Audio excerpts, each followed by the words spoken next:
life. And I am so happy to be here with you as we are here every Monday through Friday from 9 a.m. to 11 a.m. Eastern Time. You're with us worldwide in Central and Upstate New York and beyond. Always happy to be here with you on youtube.com, facebook.com, and mixlr.com, all /wakeupcalldt, on facebook.com /livenowdt, as well as on wakeupcalldt.com. So however you're connecting with us, I appreciate you for being here on Wake Up Call with Dan Tortora, where sports meets that thing called life, every Monday through Friday from 9 a.m. to 11 a.m. Eastern Time. And much appreciation to every single one of you for being inside of the Cafe Kubal studios. You know that Cafe Kubal is here with us all throughout the week, 7 days a week, 3501 James Street, 324 West Water Street, 401 South Salina Street, all in Syracuse. They're also located on 343 Fayette Street in their giant behemoth of a brown striped building, so make sure you go and check them out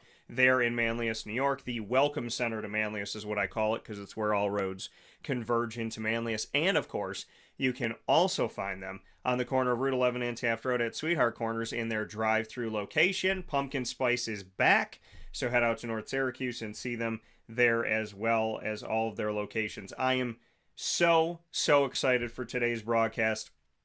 Before we get to that, we're going to be talking about Cuse a lot today. So these are now available. Now, when we gave away our gift basket to Witty Wicks, and shout out to Ashley Holdridge, who was the winner of that, and thanks to everybody who sent in. We did a nice giveaway where all you had to do was reply to the post and tell me what you love about Syracuse and Central New York, and Ashley's was the best. Joanna was a very close second, and I appreciate everybody that sent in their thoughts on that and their feelings on that. If you could see this here this morning, it says Spring in Cuse, Summer in Cuse, Autumn in Cuse, Winter in Cuse, and they're all candles from Witty Wicks, and they're all the smells of Syracuse for each of our 4 seasons. So really cool here. These are now available at Witty Wicks. I have it in the studio right now, wrapped up nicely with that orange and blue Syracuse colors, and a big thanks to Aubrey and the entire team for this. You can get these today while supplies last at Witty Wicks, 190 Township Boulevard in Township 5 in Camillus, New York. I have my candle lit this morning to Namaste. So I needed a little bit of peace and relaxation, and Namaste has kind of like a beach feel to it, so I'm all about that life. It's called Namaste at Home, and I guess it's Namaste in the studio as well, because that's where we have the candle. So shout out to Witty Wicks for all that they do, and make sure you head out there today. They got a lot of awesome stuff for the fall, for football season, for Halloween, and they also have brought in a bunch of different things that they haven't had before, like Vera Bradley, Harry Potter stuff, and Mickey Mouse, and Disney, and Minnie, and all that. So there's a lot of really cool things at Witty Wicks. I was out there yesterday supporting local, and I know that you'll be out there today doing that as well, so thank you in advance. And like I said, happy to be here inside the Cafe Kubal studios. Inside of MonPazPopcorn.com is what's poppin'. Awesome jam-packed show for you today. We're going to start things off with McKinley Williams, who knows all about the mob that is at Syracuse right now, because McKinley was on the team last season and has been a teammate to Michael Jones and Jihad Carter and Rob Hanna and Garrett Williams and Deuce Chestnut and Caleb Okechukwu and so on, and Terry Lockett and Stephon Thompson and Derek McDonald and Marlo Wax. So we'll be able to talk with McKinley Williams about the current state of the team, how they're doing, their 4-0 start, and being inside of the mob mentality. So we'll talk about that with him in just a minute here. Very excited to have McKinley back on the show, a.k.a. Bear. And then we'll have Shamarko Thomas. You know, Shamarko is no stranger to the broadcast. We've done a lot of things together, and at times we've spoken every week together here on Wake Up Call with Dan Tortora, where sports meets life. So always happy to have Shamarko on. He'll be back with us around 9:45 a.m. Eastern Time this morning. Big-time Syracuse alum who went on to the NFL, and just a fantastic player and person. He'll be joining me in just a little bit. And then in hour number 2, between 10:30 and 11 a.m. Eastern Time this morning, we're going to be airing our Gold Wave one-on-one spotlights that you won't find anywhere else. there's 4 inductees to the LeMoyne College Hall of Fame this year for the 38th class, and this being the class of 2022. Very happy to have Katie O'Donnell from women's swimming joining us today, who graduated in 2012. Flagan Prince, who's going to be joining us from men's basketball, as well as Johanna, the first ever men's and women's swimming and diving head coach at LeMoyne, who started officially he had a practice in 1989, and the program started in 1990. So Johanna will be joining me as he's joined the Gold Wave, and Dr. Shawn Ward, the faculty athletic representative, who has also been inducted into the LeMoyne College Gold Wave, will be joining me here on the show as well. So a lot of great stuff coming up with those 4 wonderful people in our Gold Wave, so make sure you stay tuned to all of those features in a bonus edition of Dolphin Dive ×4. And then we'll round out the show as we always do with the ingredients to success, probably around 11 a.m. Eastern Time this morning, presented by Avicolli's on the corner of Route 11 and Taft Road at Sweetheart Corners. So, or pardon me, I'm thinking Cafe Cubal. On Route 57 and Wetzel Roads corners in Liverpool, New York is Avicolli's. So make sure you head out to Avicolli's today. Open Tuesday through Sunday for lunch, dinner, and drinks. And of course, always drink responsibly. So with that being said, we're going to take a quick step aside for a fast break. When we spin back around here, we with Syracuse mob mentality and all of the good things that have happened with the Orange this season.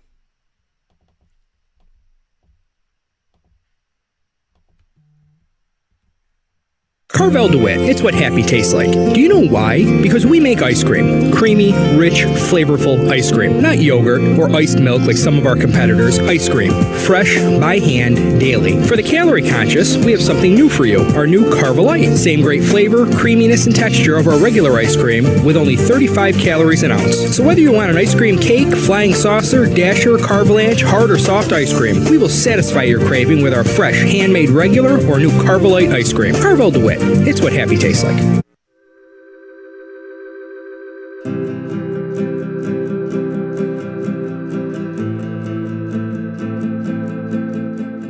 Cafe Cubal offers same-day local delivery of our products, offering no delivery charge for Onondaga County. Shop cafecubal.com for fresh roasted coffee beans, cold brew, travel mugs, and all your essential Cafe Cubal needs. Cafe Cubal, coffee for the soul.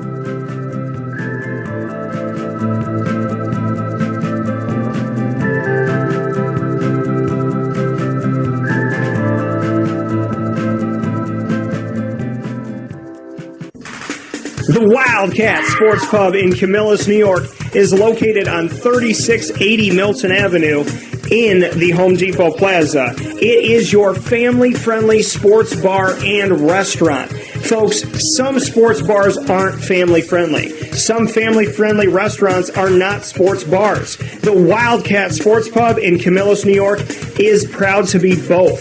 It is that marriage that you've been looking for years. The Wildcat Sports Pub is your home base for your sports bar and restaurant needs, games for the kids, indoor and outdoor activities, and enough things on the menu to come back every single week and get to try something new. They're open Sundays from noon to 8 p.m., Monday through Wednesday, 11 a.m. to 11 p.m., and Thursday through Saturday from 11 a.m. to midnight. For reservations and party information, call 315-487-2222 for the Wildcat family-friendly sports pub and restaurant.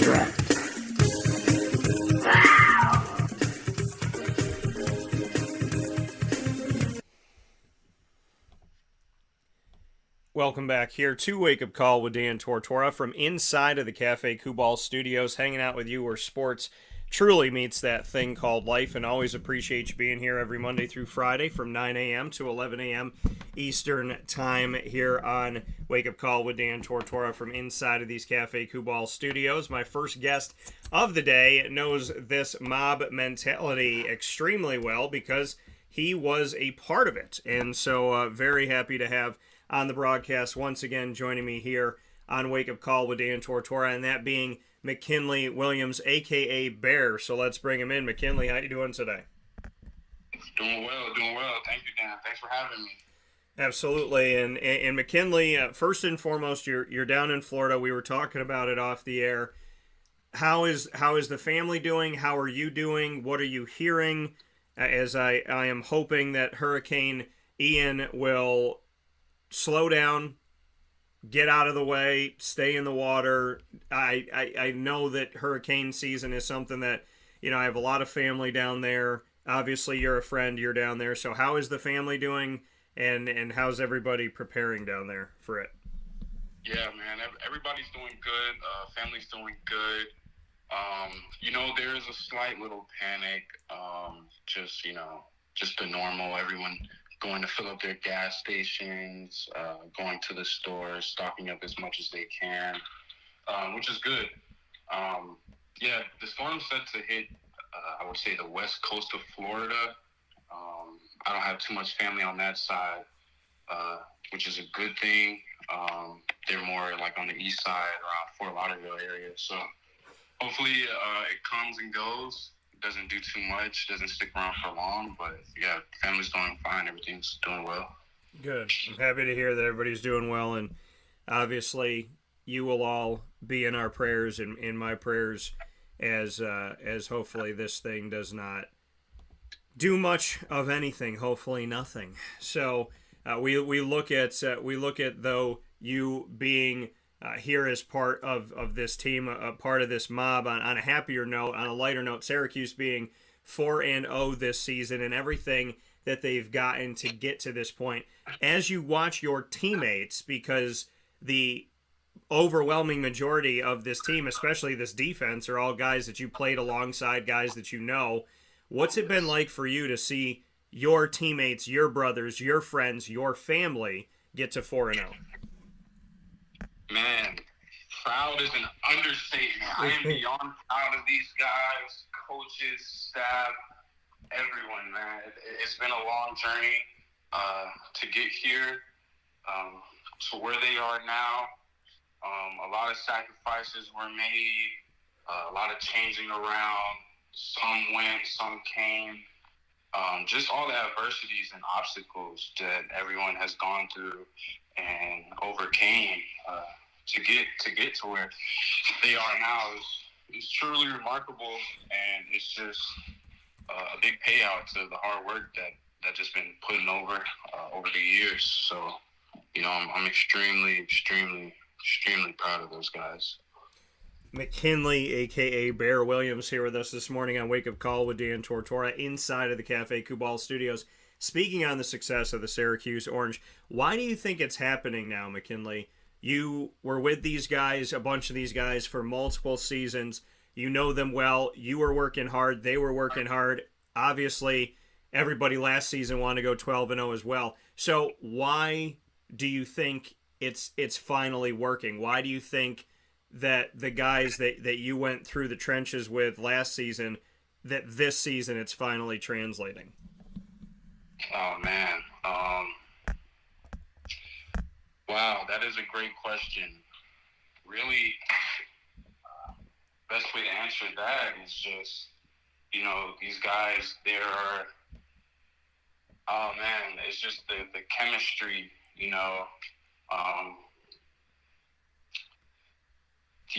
young guys who are now having to step up and take on that leadership role. I can't even give you like a formula to it. It's just something that's been, trying to put the pieces together, what doesn't work, what doesn't fit. And now it's just finally like that last piece of the puzzle. Everything's clicking now. Defense is clicking, offense, special teams, everything is working in one, unit, one conjunction. So, yeah, man, I have like a clear blueprint of what it is exactly. I'm hoping to come up there and catch one of the games and, get a little bit of that secret sauce. But what these guys are doing, man, is outstanding. McKinley, describe for me what the mob is, the mob mentality. You were on the line with Caleb Okechukwu, obviously Michael Jones and Marlo Wax Jr. and all these play, Garrett Williams and Deuce Chestnut, everybody that's making up this defense and this mob. And as Michael, and I told Michael this after the Purdue game, I said, congratulations on the victory. Keep it rolling. I said, I love the mob mentality. And he turned around and looked at me and smiled and he whispered and he went, mob. And then this past week, when they defeated Virginia, I said, you whispering mob to me is more terrifying than you yelling mob. So, so, you know, how would you, being a part of the mob and being a part of this mentality that has been building at Syracuse, how would you describe what it is? Man, the mob is definitely a culture, man. It's aggressiveness, relentlessness, at the same time, discipline. You know, everything is precise. You see these guys flying around fast, just, you know, it's something that looks out of control, but that's exactly how the play was drawn up. You know what I'm saying? So mob is just, you know, that culture of a bunch of hungry,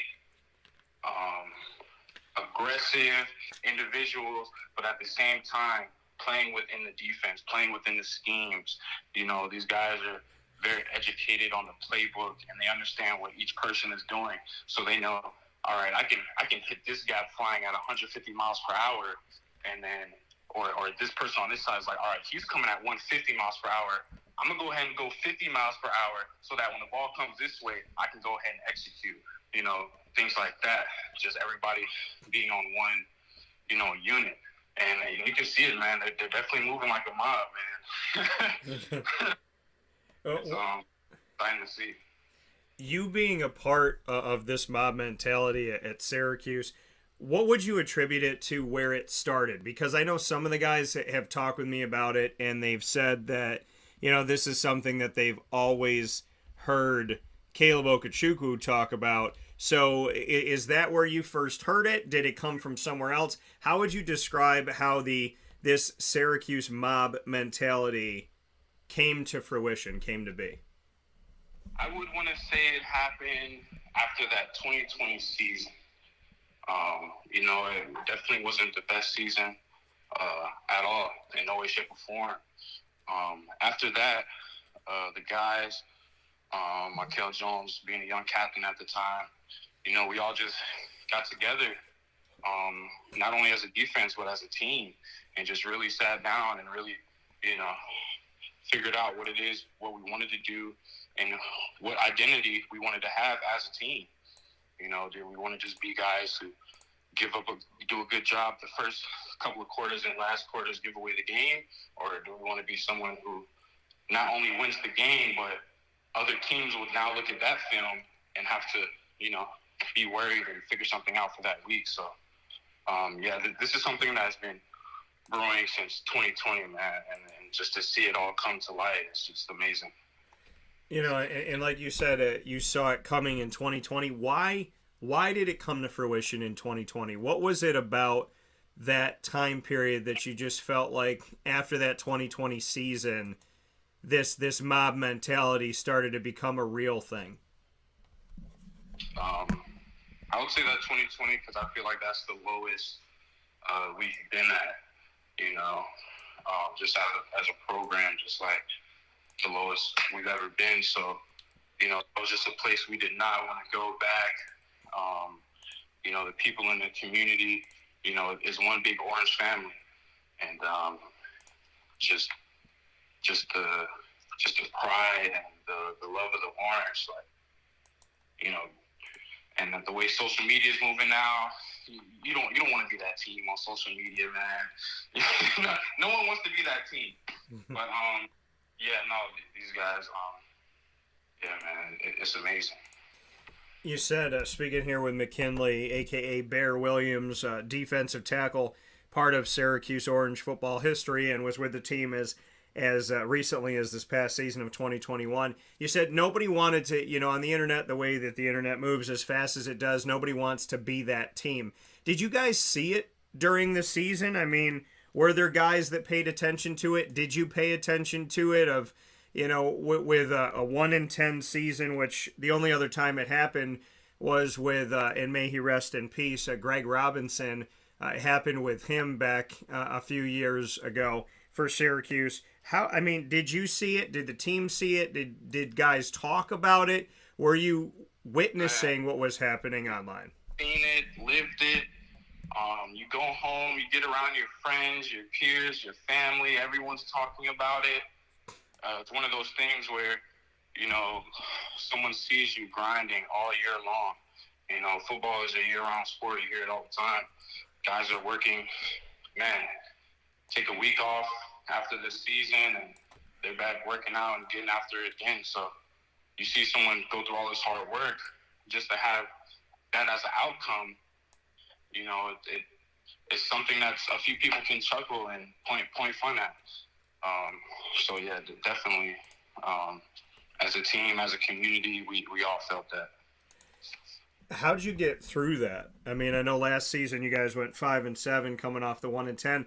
How did you find a way through just hearing people talk about you guys and hearing people judge you guys and hearing people say they don't want to win and they don't care and it doesn't matter to them and they stink and they suck and I hate this and I'm not going to the game? Like, when you hear all of these things come up and it's sometimes the home crowd is booing their own team, how do you deal with that and how do you get through that mentally and emotionally? Man, I really think that's, stuff like that, it forces you to come together, because at that point, we're all we have. And that's part of where the mob, originated from. All right, it's just us. We can't go any much more lower than this. Are we going to band together, or are we just going to point fingers at each other? That type of thing. So, yeah, man, it forced us to come together tremendously. And I think a great thing that I saw happen was it wasn't only just the players coming together, but it was players and coaches. When you have a great relationship like that, to where, the players not only want to go hard for their teammates and everyone, but also the coaches and vice versa. Coaches want to put their players in the best position to make plays and ball out. So I just think, that whole team just coming together and forming that mob, that's what came out of it. And that's how they're able to persevere and have that 5-7 season, and now 4-0. McKinley, going off of what you just said, is it fair to say that people's negativity, hatred, and disrespect accidentally caused this 4-0 start because of the fact that them turning away from you or attacking you brought you all together? So in some funny way, did the haters help you succeed as a team? Always got to use the haters' motivation. Definitely got to use the haters' motivation. But at the same time, it's all love too, because they wouldn't be saying anything if they cared. So yeah, that shows that they really care. Yeah. And no one likes to lose. So you got to look at it like that too. No one likes to lose. So yeah, definitely use that as motivation. Yeah, I love that, and I can appreciate that and respect that so very much. That that is a reality, like you said, and you laughed when you said it, which I can appreciate as well. Is to always use the hate as motivation. I've told people this as recently as a couple days ago, and I'm sure that you would second me on this. The fact of, in the past, I used to say, why are you throwing me in the fire? I don't want to go in the fire. I don't want to burn. I don't want to be there. Why is somebody putting me here? This is so mean. This is so ridiculous. Ow, it hurts. Ow, it's burning. Now when somebody throws me in the fire, I laugh. Because to me, I was like, you just threw the Hulk into the fire, and did you know that fire makes me stronger? Did you know that it builds my muscles up more? Do you know that it makes me mentally more able to adapt to things? Do you know that emotionally it's more sound? When people throw me into the fire now, I laugh, and I picture this comic book Hulk just sitting in this fire, growing and getting better. And I don't know if you feel that way, but I almost look at the haters now as like a giant support club. So, I mean, I don't know what you think about that. Yes, I like that. Yes, definitely. You know, and and take everything with a grain of salt. You know, they might have some critiques here and there. You know, some stuff you might hear and be like, you know what, I do need to work on that. Yeah. And then some stuff like, he's way out of line there. Yeah, absolutely. And I mean, I for you, McKinley, speaking with McKinley Williams here on Wake Up Call with Dan Tortora inside of the Cafe Kubal Studios, defensive tackle alum of Syracuse, was with the team all the way up to this past season of 2021. Is it bittersweet for you in that respect that the team last season and your final season went 5-7, and here they are starting 4-0? Like, are you happy for your brothers, and at the same time, you know, watching the game, kind of going, dang it, you know, why didn't this happen last year? It's funny. It's funny you say that, because I know for me personally, I am like so excited for them, you know. But I can imagine, right? Let's just say this team goes all the way, undefeated season. I can only imagine the people who, you know, throw stones and hide their fists. But no, I'm definitely really proud of these guys. One person in particular, Kevon Darton, number 45, he stepped it up this year. He came in, I want to say 2019 or end of 2018. Walk on, D-line, not the tallest athlete out there. Super strong though. Benches 225 like 40 times. Super strong. It's crazy. He just worked his tail off, man. I've seen this kid. He comes in, he does everything right. Film, never no off the field issues. Grades are always on point. Celebrates only after a win. Just community service, like he all around outstanding guy. And you know, for him to just sit there and show up every day to work and see other guys get scholarships and still didn't change his character, nothing.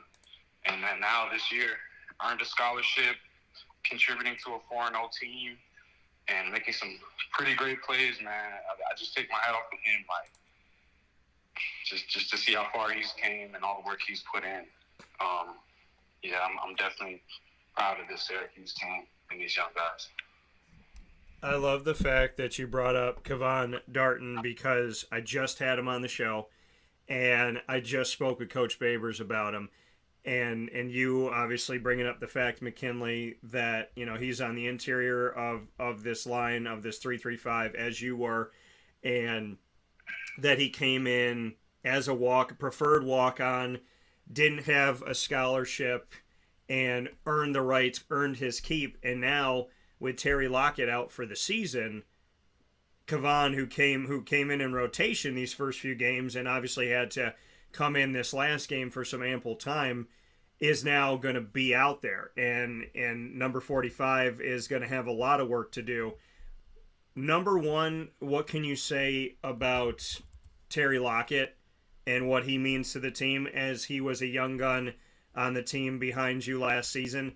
And then secondly, what it means to you to see a preferred walk-on who you just had so many nice things to say in Kevon Darton now working his way to the place where he is going to be the face of the interior of the line.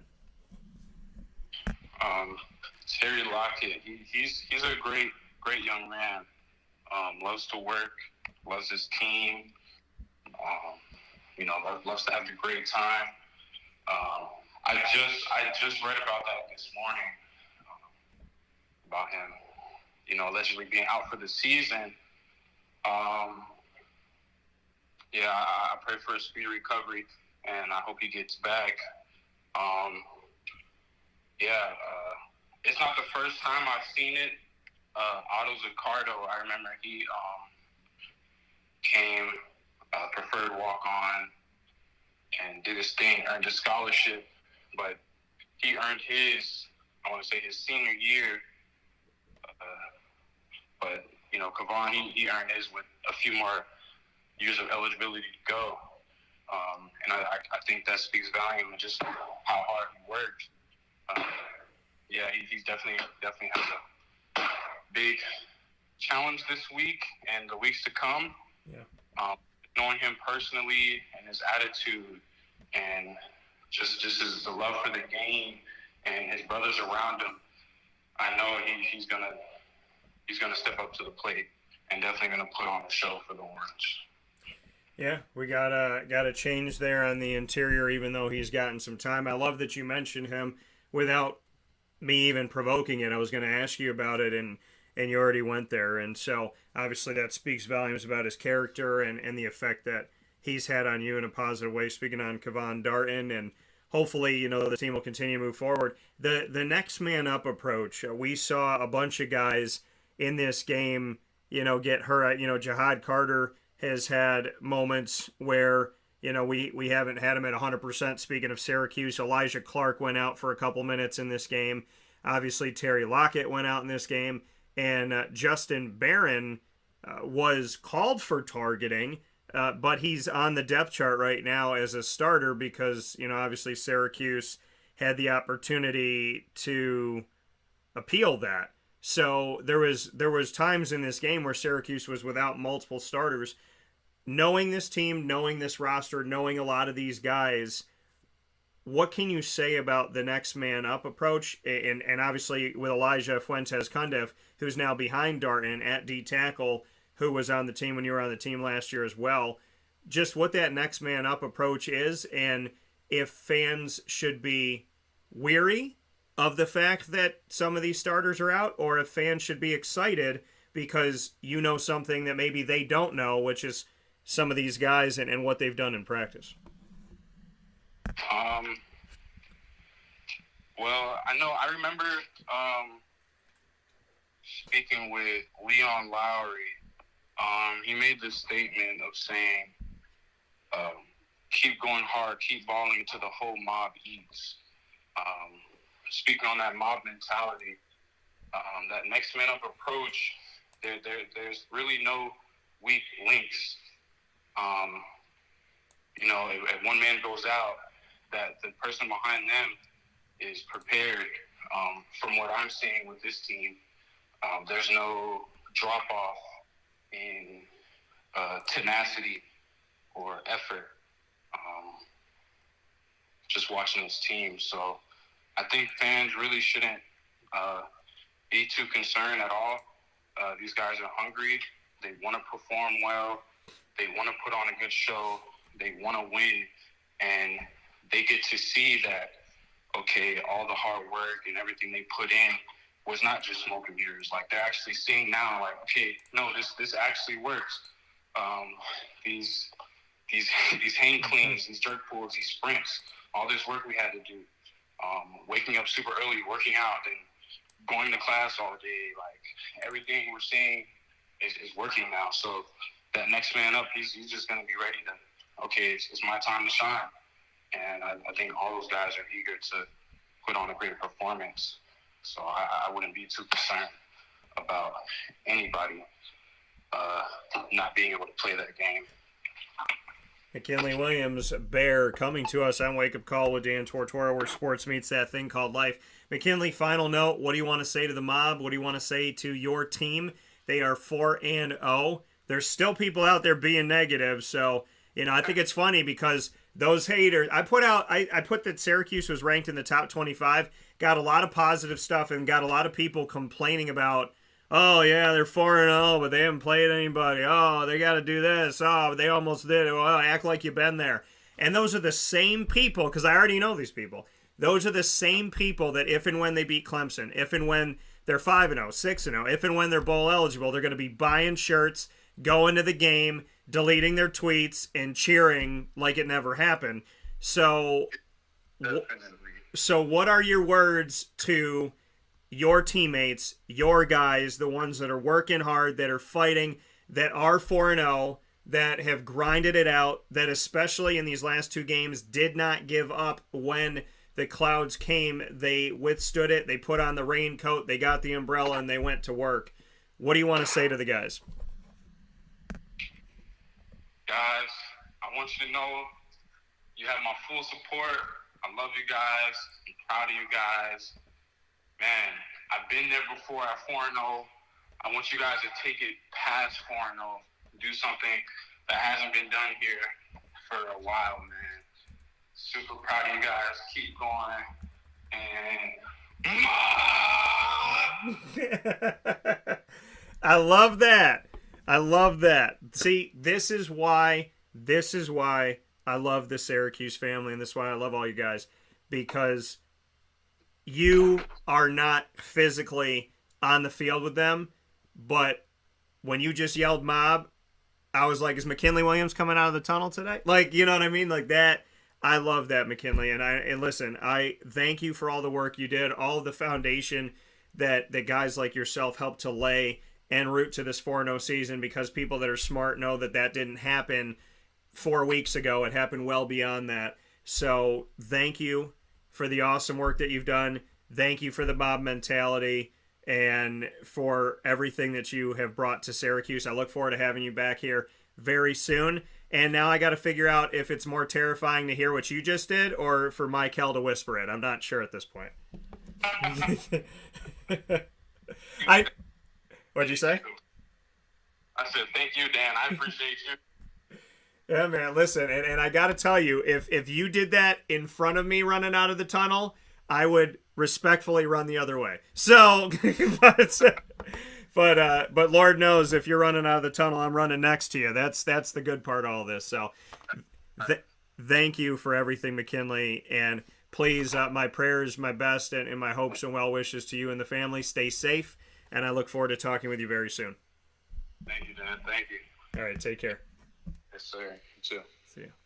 That coming from McKinley Williams. Man, that was good. I love it. Mom! Like, that was awesome. That was, that's the thing about these guys. They get me hype. They get me ready. You know what I mean? I'm sitting here in the studio ready to jump out, and, oh, Dan, all 5'8" of you going to jump out? Yeah. I can't. My height is what God gave me, and I am proud. I'm proud of all that. I'm going to get after it. So, haters are just people who didn't chase their own dreams. That's what you have. That's what you have to realize. Haters are people that have given up. They're not people that work hard. Haters don't work hard. Because if a hater worked hard, they wouldn't be hating. Because they don't have time. I don't have time. I don't have time to hate nothing. So, and positivity, when you're a positive person, you're a good person, none of that lies in your heart. Because if you realize anything, if you put just one tiny minuscule drop of hate in your heart, think of it like dye. If you drop let's say a blue colored dye into a glass of water, eventually the water turns blue, even the tiniest dot, even the tiniest drop. And that's what hate is, right? So you put a little bit of hate in your heart, it makes the whole thing turn that color. So be good to each other, be safe, stay well, and don't hate. Because if you hate, you're just exposing yourself as someone who's really not working that hard. We'll take a step aside for a fast break. When we come back, Shamarko Thomas joins the broadcast. Talk about hard hitters and terrifying defense. That is Shamarko. He joins the show inside of the Cafe Kubal studios right after this.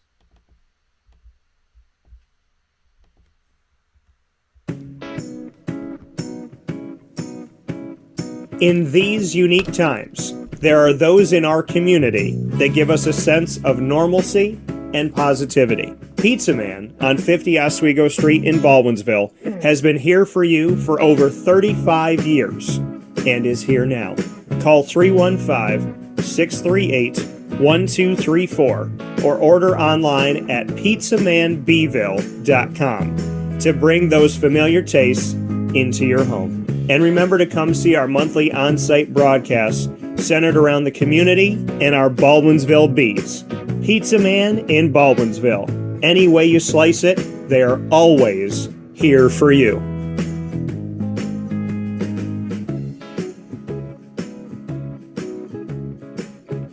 This is Jimmer Sikowski, owner-operator of Chick-fil-A Cicero, 7916 Brewerton Road in Cicero, right in front of the Home Depot.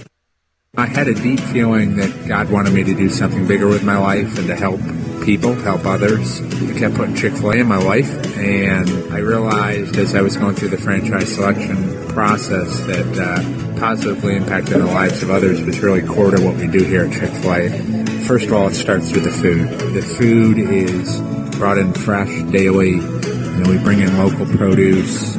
We prepare to order in the kitchen. We hand bread our chicken. We hand spin our milkshakes. It's great food. It doesn't taste like fast food.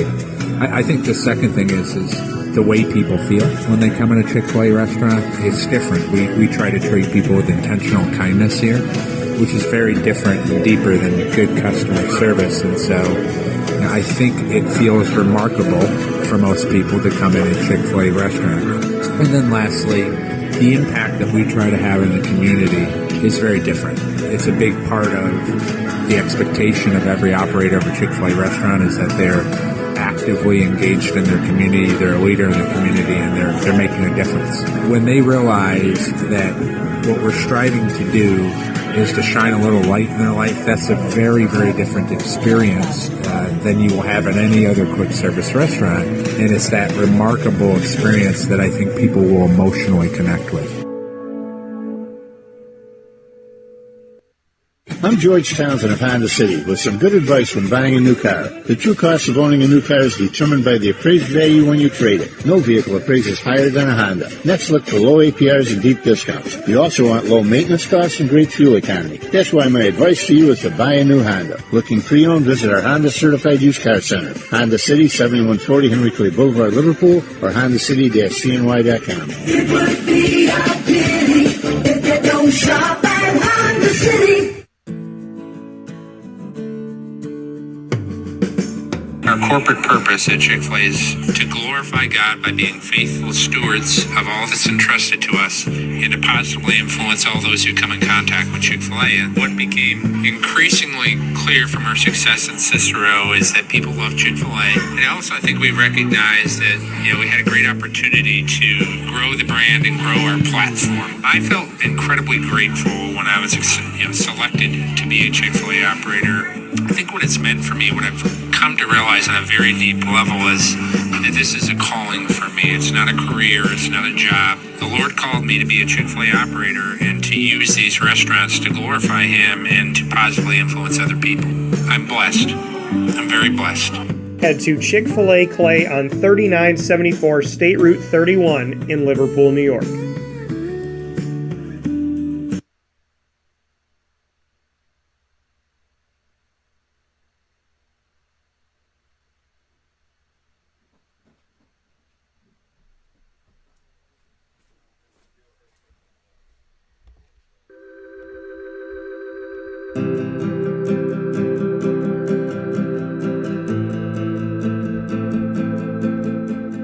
Cafe Cabal offers same-day local delivery of our products, offering no delivery charge for Onondaga County. Shop cafecabal.com for fresh roasted coffee beans, cold brew, travel mugs, and all your essential Cafe Cabal needs. Cafe Cabal, coffee for the soul.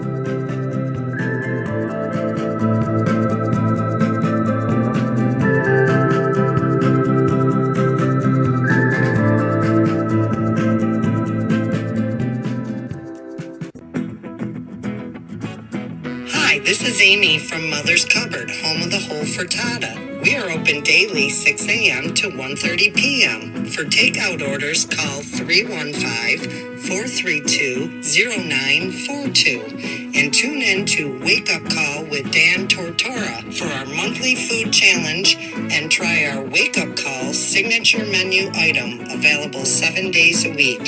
Here at Mother's Cupboard, we are Central New York, and it's our honor to serve you.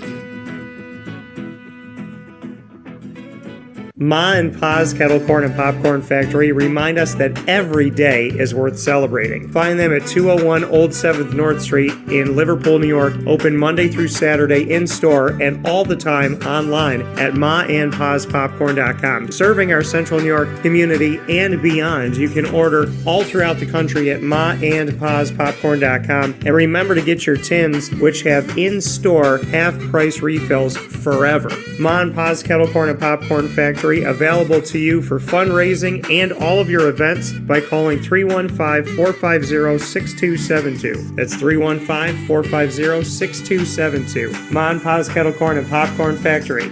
How corny are you?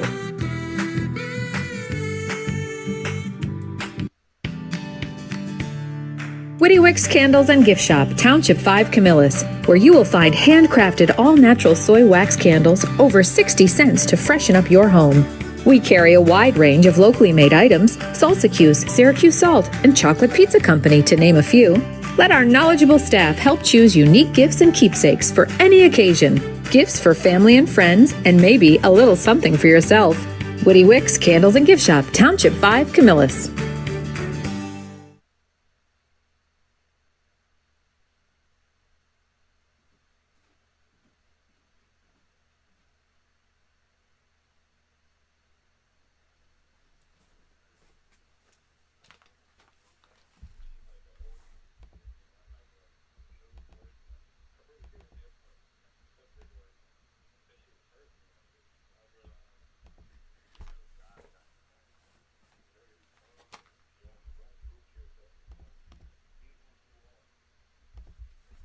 This is a special message from Merritt Brady, owner-operator of Chick-fil-A Watertown on 1290 Arsenal Street in Watertown, New York. Chick-fil-A for me has always been about the people. I think it starts with the strength and leadership of the Cathy family. It's just amazing to see a family-run business reach the altitude that they have. Second mile service is something that we embodied at my previous business, and the ability to make people feel like they're the only person at your establishment, that you are there to serve them that day and looking for those extra ways to make them happy, to anticipate what they need next is what makes me tick. And I'm going to have so many opportunities at Chick-fil-A to do that. It's one of my favorite things to eat in the world.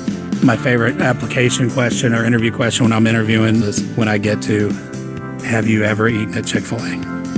And a smile hits both their ears. You know, they can't even answer the question for a second. And when I see that, it's like, man, that's going to be a great hire. They already get it. They already feel it. They already know that we're different. The Chick-fil-A experience, it's a real thing. And then, of course, just our generosity and community involvement and making a positive impact in the lives of our team members, our guests, and the community in general, I think is really the secret sauce.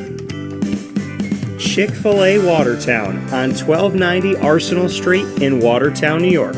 Coming to you, fall 2022.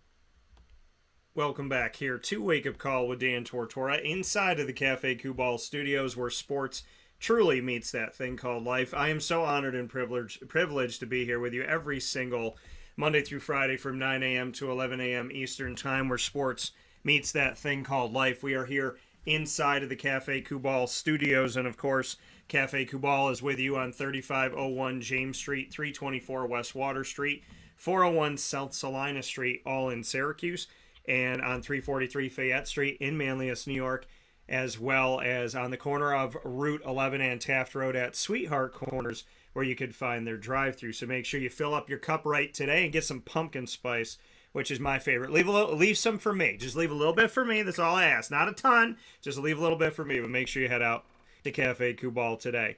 We were on an extended fast break because of the fact that Shamarko and I, as soon as we get on the phone with each other, it's spreading blessings. It's spreading love. It's like once one person says one thing, it's an hour conversation, and there's so much good that comes from that. You know, Marco's been doing his thing and getting right, and I've been doing that too, and so it's been a little bit of time since we talked to each other, and I never like cutting off anybody, especially, when Shamarko and I are talking, because the blessing the blessings just come in waves, and there's so many things that he was saying during this fast break off the air that I needed to hear, and just beautiful stuff. So yes, he is a Syracuse Orange alum. Yes, he's an NFL alum. Yes, when he hit you, I don't know if many of you got up, but at the same time, he is one of the kindest souls that I know, and somebody that I count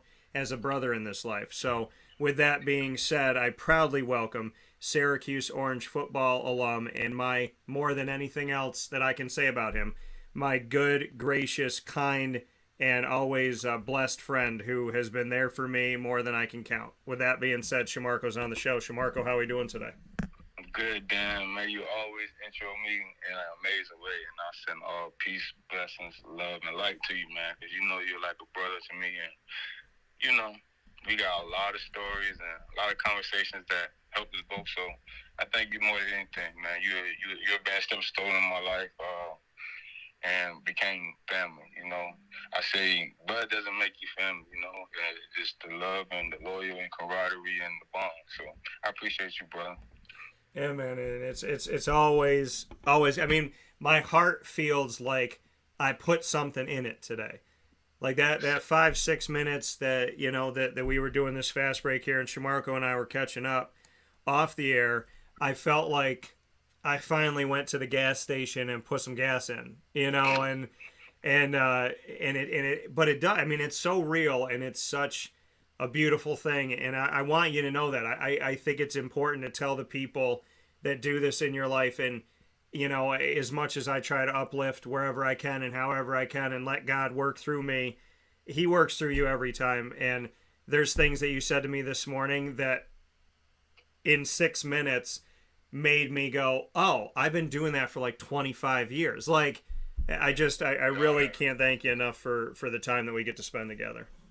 Man, it's a blessing, man. Everything happens in divine time. I truly believe that, man. And God sends messages to everybody because we're all God beings. And I feel like once you build a relationship with God, you'll understand the energy and the aura of people and understand who's for you and who's not. So I thank you because, like I always say, you've been a stepping stone in my life. You got me through some tough times people really don't know about, but I thank you. So everything happens in divine timing. God brought us back together.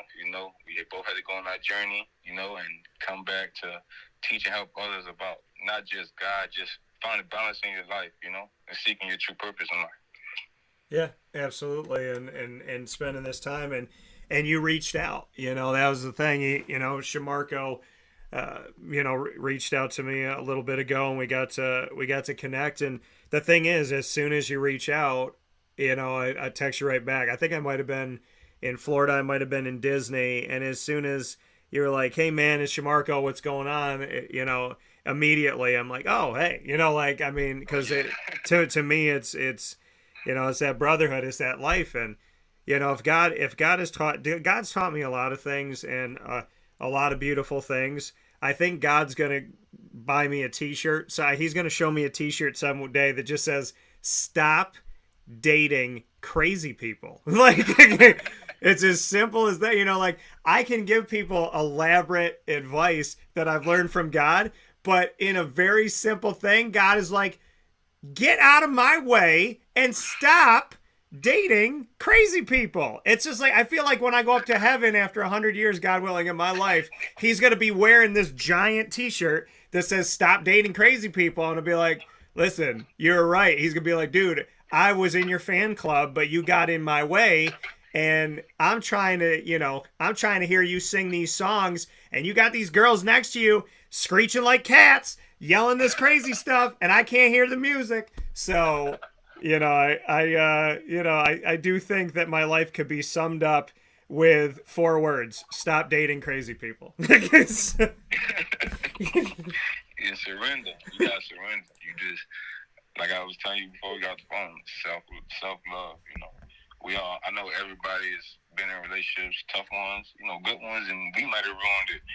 But I feel like a lot of people don't realize that self-love is the key. If you start to love yourself and find balance in your life, you'll bring that energy in your life. The person that balances you out and also balance themselves out, and that's the biggest key of going through them painful loved one hurts or any type of thing in your life, is to love yourself, man. I had to ask myself, like, if Shamarko can't love himself, how I'm going to love my kids the best, you know what I'm saying? Yeah. If I don't know my worth, how I'm going to teach my kids, show them how to know their worth, So it's all in a balance in a relationship with your kids, with your family and everything, man. Like, if you cannot love yourself and you going through a lot of things inside and you just keep going to different relationships, different friendships and all that stuff, you're going to bring in that same energy, So it's, like I always tell you, the scariest thing besides death is being alone. Sometimes you got to be alone to find you, and not just, go find life. Sit in that pain. Feel it, Understand, why is it feeling like this? What am I doing? My motto now that is with my desperate greatness is suffering turns into lessons, lessons turn into blessings. People are scared to just suffer. And it's not suffering just like go through all the worst pains. It's go through them things that you're feeling to understand, to learn a lesson, to change and mold you into them blessings. Because that's what God's doing when He's taking through them trials and tribulations and relationships, friendships, careers, and anything. He's teaching you how to find the balance. What am I doing wrong? Not complain about it. Grateful that He's putting me through this is because I prayed for this purpose or this dream, and now He's molding me to it, and that's where people get scared because they want it easy. Oh, God, I want $1 million. Okay. I'm about to take you through this so I can humble you, wise you up, build you physically, mentally, and spiritually to be here. And it's not going to be easy. But this is what you asked for. So I always tell people, be careful what you ask for because it's a grind. It's a grind, it's a process, and it's a balance. My biggest thing was I trained hard. I work hard, and I believe in God. But I didn't have no balance. I was working my butt out, draining myself, and trying to find peace in my workout, but it wasn't that. It was Mother Nature, walking by the ocean, being in nature, hiking, that I never did in my 31 years, and finding peace in that, knowing that when I'm feeling in a down day, it's okay to feel, but go find your peace in those moments and get back to yourself. And I'm sorry for talking long, but I don't know, I get passionate about this because I went through this spiritual journey and I realized, yeah, it's hard, but it's what you asked for. Is it worth it? Is it worth going through them suffering times to learn lessons to get your true purpose in life, And I told myself is yes, because I see my kids, I want to set a standard and a purposeful standard that they can succeed and, leave their mark because it's a dream within a dream. Dan, you're taking on your dreams, you're attacking it, but it's a little kid out here or somebody out there trying to be the next you or better than you, and you don't know where they at. So you got to keep pushing. You got to stay strong. You got to show them God's way. You got to show them balance because they're the next, They're the next. So that's why I keep my mind right. Even though we go through tough times, it's okay to feel down, you know what I'm saying? But don't just sit there. Figure it out. So I'm done talking. No, I love it. I'm never going to cut you off because it's always a blessing for me to hear it and for other people to hear it as well while you're saying it, because God always works in purposeful ways. Somebody just put up Philippians chapter 4, verses 6 through 7. Do not be anxious about anything, but in every situation,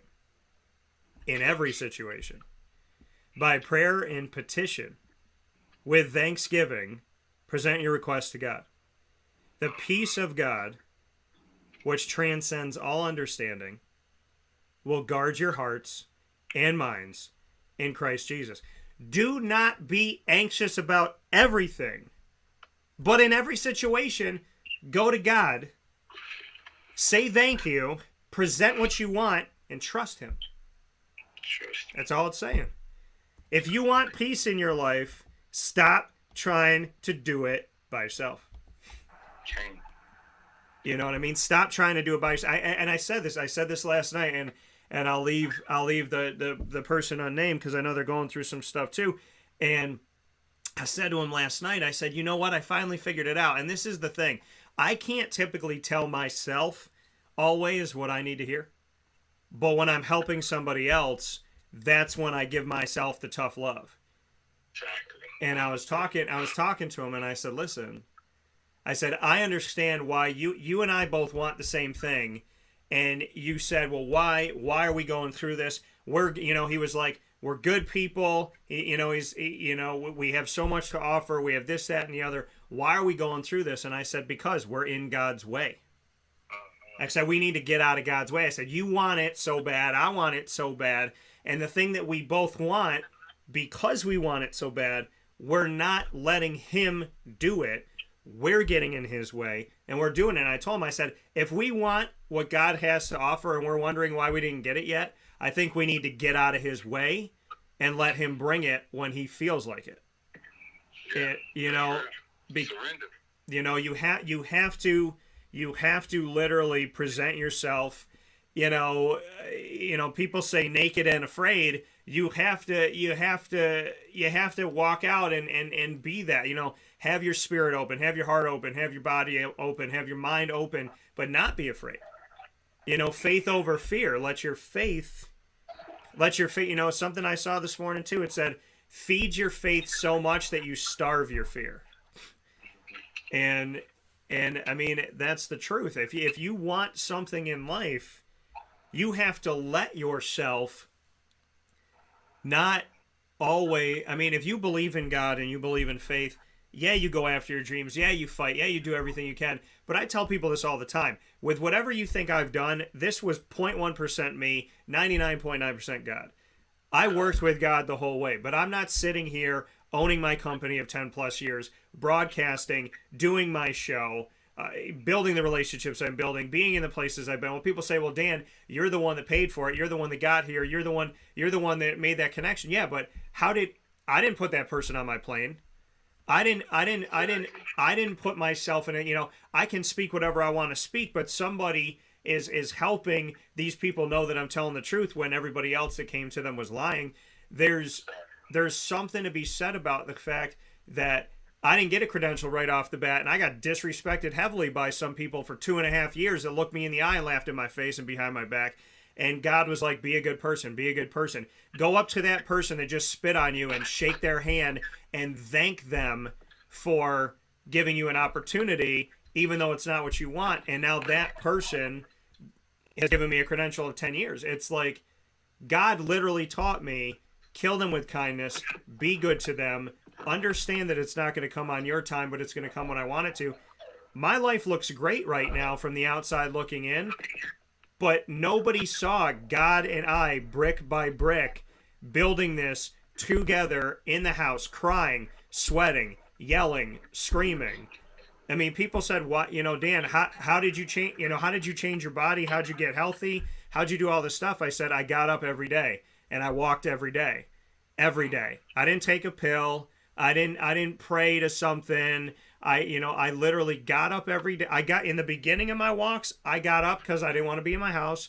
I felt constrained. I felt like I was going out of my mind. I was upset with myself.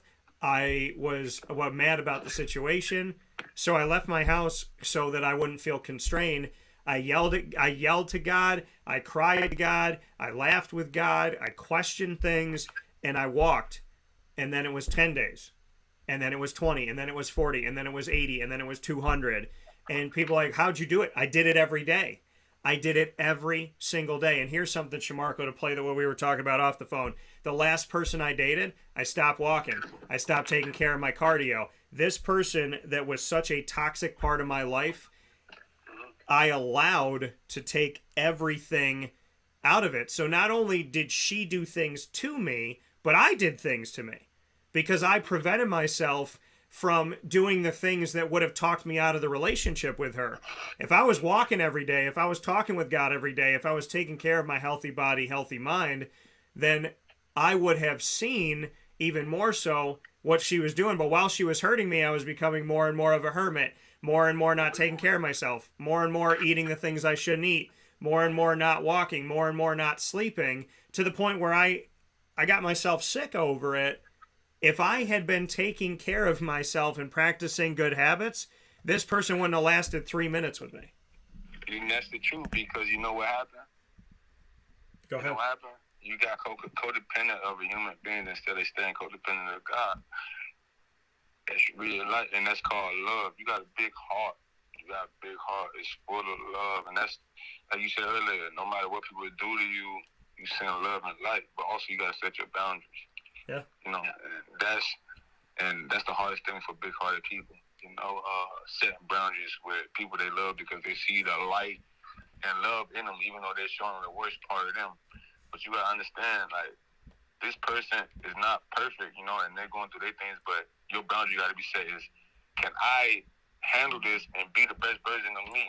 And that's the question I always ask myself in any situation, friendship, wherever. Like, I understand this person is going through something because we all go through something. We all not perfect. But can I be able to handle this situation, love this person, and go through what we're going to go through and be the best version of myself? I ask myself that question. I know I can. That's how I remove myself. And those are the boundaries of a big-hearted person. They got to have. You got to have that selfness and that confidence, you know, like, God, you showing me I don't want to go through this, and I understand I can't handle this. And that's not me giving up on something. That's me standing on my purpose, standing on my destiny. God, I learned my lesson. I'm going to keep going because you got to think about all relationships. It'd be a little different, you know what I'm saying? But it'd be the same situations. Yeah. You know? It'd be the same situations, man. But the situations are to learn, oh, that's a red flag. Oh, I got to go. But instead, them big-hearted ones, like, no, man, my mind messing with me. From the last relationship, I can do this. I can make her love me. Can't make nobody love nobody. You can't make nobody do nothing they don't want to do. You know, so only thing you can do is love yourself. If you feel like this person is not giving you equally love as you giving, you know what you deserve. And those are the boundaries. You just got to know what you deserve in your life. And that's finding out who you are. Shamarko Thomas here on the show, speaking love, light, God, positivity. I hope y'all are taking this, writing it down, putting it in your pocket, saving it for later. I wrote 2 notes to myself a long time ago, and I'm going to tell you something. I carried those notes in my pocket for many, many days, and then I put them next to my bed so I could read them every night if I needed to. And I got to be real with myself. The relationship I was just in, I didn't read those, because if I had read them, I would have left. So, you know, it's important to not speak kindness to yourself today, but to speak kindness with yourself every day, to speak light to yourself every day, to be good to yourself every day, and to understand that you are not giving up on a person when you decide that it's not healthy.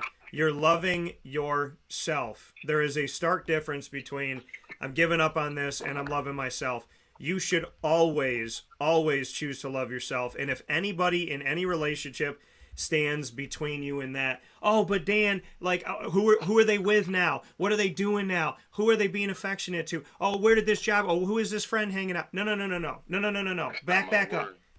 What'd you say? That's not my worry. No, it's like, back that up. Back that up and look at that, okay? Whoever they're with, whatever they're doing, if they did not treat you of your value, it doesn't matter if they're with one person, a million people, if they're out at this, if they don't care, if they moved on like it never even happened, because the reality of it all is anybody that truly loves you, yeah, they're going to make mistakes, but somebody that loves you will not let you go to bed wondering if they care. They will not let you go to bed wondering if you matter. And we put so much on the human race looking for God when we don't put it on God who's right there. Yeah. People make mistakes, and people are going to do that. But if you're sitting up late at night going, who are they sleeping with? Who are they talking to? Who are they hanging out with? Who they hire? Who are they friends with? Let me tell you something. If that person loved you, you would never have to spend 1 second wondering where they are, what they're doing, and who they're with. Because the people that love you, you don't have to wonder where they are. They're always by your side. Yeah. And also, you got to realize, I like that. I love that. I learn a lot, man. And it goes vice versa. Sometimes you got to be a lesson in people's life, even as a big heart. Because maybe you're not going to learn a lesson because they know they can get what they want. You know what I'm saying? And once you remove yourself, maybe they'll change. Because I feel like people don't do things off of evil intentions. They do things off of traumas and things they went through. Maybe you are love of their life at the beginning, you know, showing everything perfect. But they probably been through a relationship that somebody showed them perfectly and brought them trauma. So we got to look at both sides and aspect, man. Maybe we holding them back from learning their lessons, you know? maybe by staying and giving them what they want, that is a coping mechanism. It's like a drug. People go to their drug for coping mechanism. Maybe you are their drug, Yeah. They know if they mess up, you're going to come back. And maybe you remove yourself, they'll sit down and realize what they've done. You ever been in a relationship where somebody said, I did have somebody that loved me, but I messed it up. Yeah. Right? But what did they learn? They learned a lesson. Yeah. That person removed themselves because they knew their boundary. And that it goes hands in hand. It's like a dream within a dream. We're helping each other out, not knowing that we're both not perfect. But if we both got boundaries and understand each other and understand life in the aspect of we're meant to make mistakes, you know what I'm saying? It's to learn from them. And the big-hearted ones got to learn how to remove themselves, no matter how much it hurts. Sometimes you got to go through that hurt. It's the most painful is hurt, but I promise you, it's molding you into a better person. It's going to teach you how to just start doing for yourself, building yourself up. You know what I'm saying? Yeah. Loving yourself, being happy, being in your own space. I never been happy being in my own space in life, man. I realized that a long time ago. One of my friends said, I don't think you happy. You know what I'm saying? I'm like, what you mean? I got everything I want, my kid, everything. He said, not that happy. It's that inner. He said, because I feel like the people around you love you for football. They don't love you for Shamarko. But instead, until you start loving you for Shamarko, nobody will ever start loving you for Shamarko. You know what I'm saying? And that's why I had to understand. Like, I can't force nobody to love me. I just got to do me and allow energies to come around me, consume me. Because what energy you are, that's what you're going to bring in. And that's the blessing about it. Yeah. And that's reality. Like sometimes, and it's funny because people know I believe in God. So in the middle of an argument, a relationship, somebody would say, well, Jesus would stay. Jesus would do this. And I said, listen, I can stay. It's not that I can't. I can. I won't. There's a difference between, I can because I have. And it hurts. And people, what would Jesus do? Jesus would never tell me to stand in the middle of a fire and burn my face off. Jesus wouldn't say that. Well, Jesus ate with sinners. Well, Jesus did that. Yeah, he did. And I've broken bread with a lot of sinners, and I've sinned too. But I could tell people that there is a difference between Jesus loves everybody and Jesus would tell his children to suffer on purpose. When he opens your eyes, you need to remove yourself. And it's the hardest thing that I've ever had to do, Shamarko. And I've realized I would have gone through so much less pain if I just said to myself, Dan, you know it's wrong. You know it's bad. You know it's unhealthy. So just business, friendship, relationship, family. There were so many times where God was like, look at it. And I didn't leave. And when you don't leave a sinking ship, you go down with it. And it's not that don't help people. It's just when you get to a point where you stop helping yourself, and some relationships tie an anchor around your neck and they pull you down with the ship. And you have to be willing to say, I'm not going. And that was my biggest thing, man. That was my biggest thing, that I have stayed in relationships of all different kinds way too long, well after I knew that there was nothing healthy about it. Yeah. And you know what helped me? What? Really I had to learn I am not the judge, And my biggest thing was like, you're trying to help somebody over and over and over and over, and the judge, you're like, it's draining you. You're trying to make this perfect. It's like, you cannot make this perfect. This person, they got to go through what they got to go through, divine timing, what God got them going through, you know what I'm saying, to change them. And you cannot judge them. You cannot do none of that. Because at the end of the day, like Bob Marley said, you can't judge nobody if your plate ain't clean. You just got to understand. Understand they're not in the same place you are at in your life. And that's what makes me remove myself. Understanding, and I'm not the judge, like you said, send them off with peace, blessing, love, and light. But understand, like, they're not on the same page, and God got them. It's going to hurt, because nobody wants to give up something they love so much, but God sees behind closed doors what we don't see, and we got to understand that, too.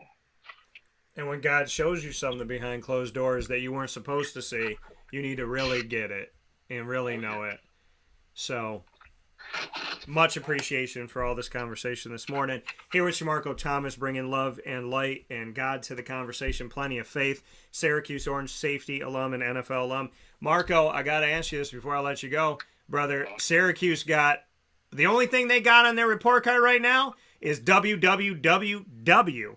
It is win, win, win, win. Purdue and Virginia had it, lost it, grinded it out, got it back, took it, did not stop believing. I have not seen a team, people complain, oh, they barely beat Purdue. Oh, Virginia, they won over. Negative. No, it's not. What they showed you against Purdue and Virginia is they don't quit.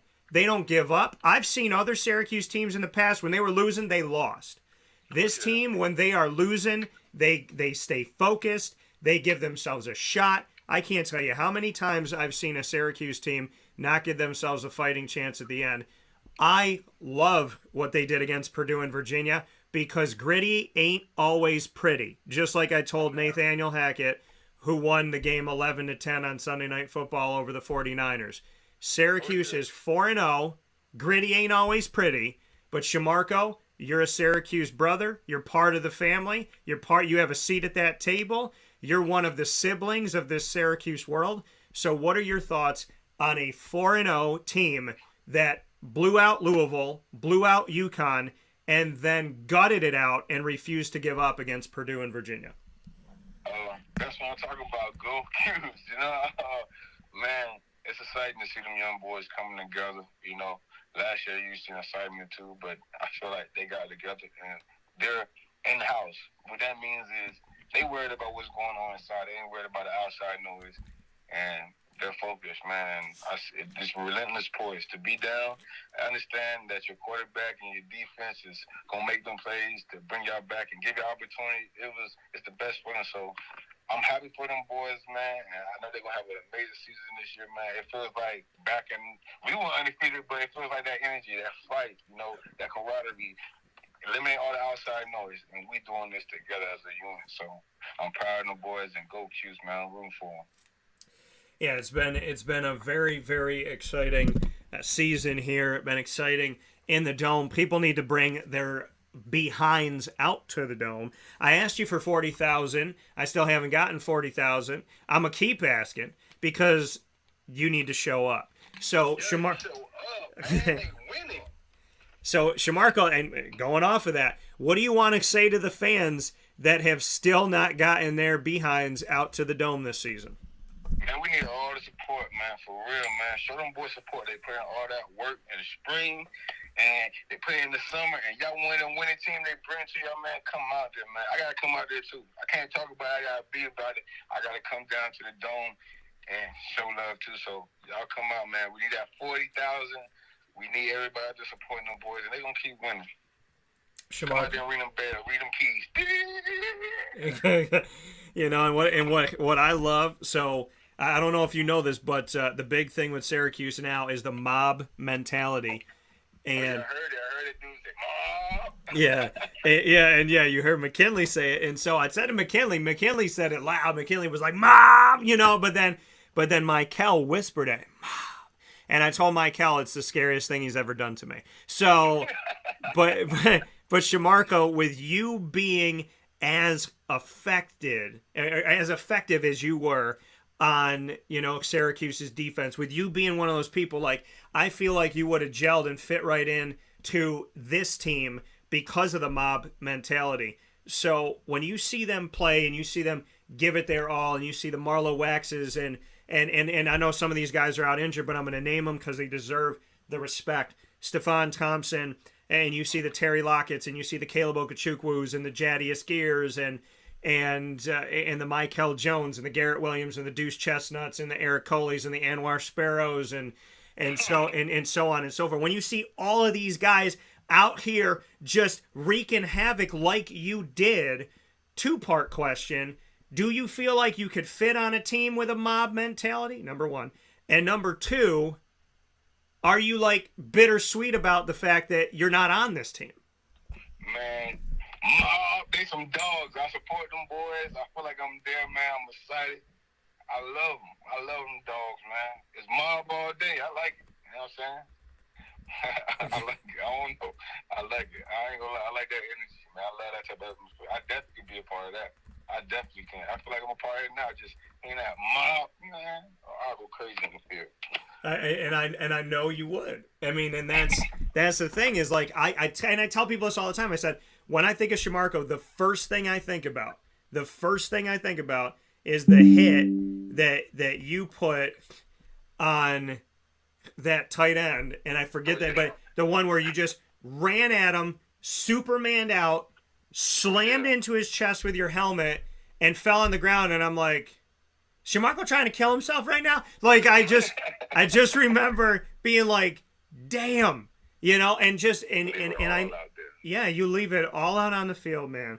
You gave it all, you did it all, and, you know, and now I see the guys out there doing this, and I'm so proud. And I know people, you know, fact check, go back, Dan, didn't you say this team was going to be 5-7 in preseason? Yeah, I did. Based on what I've seen up to this point, I said I want them to be 12-0.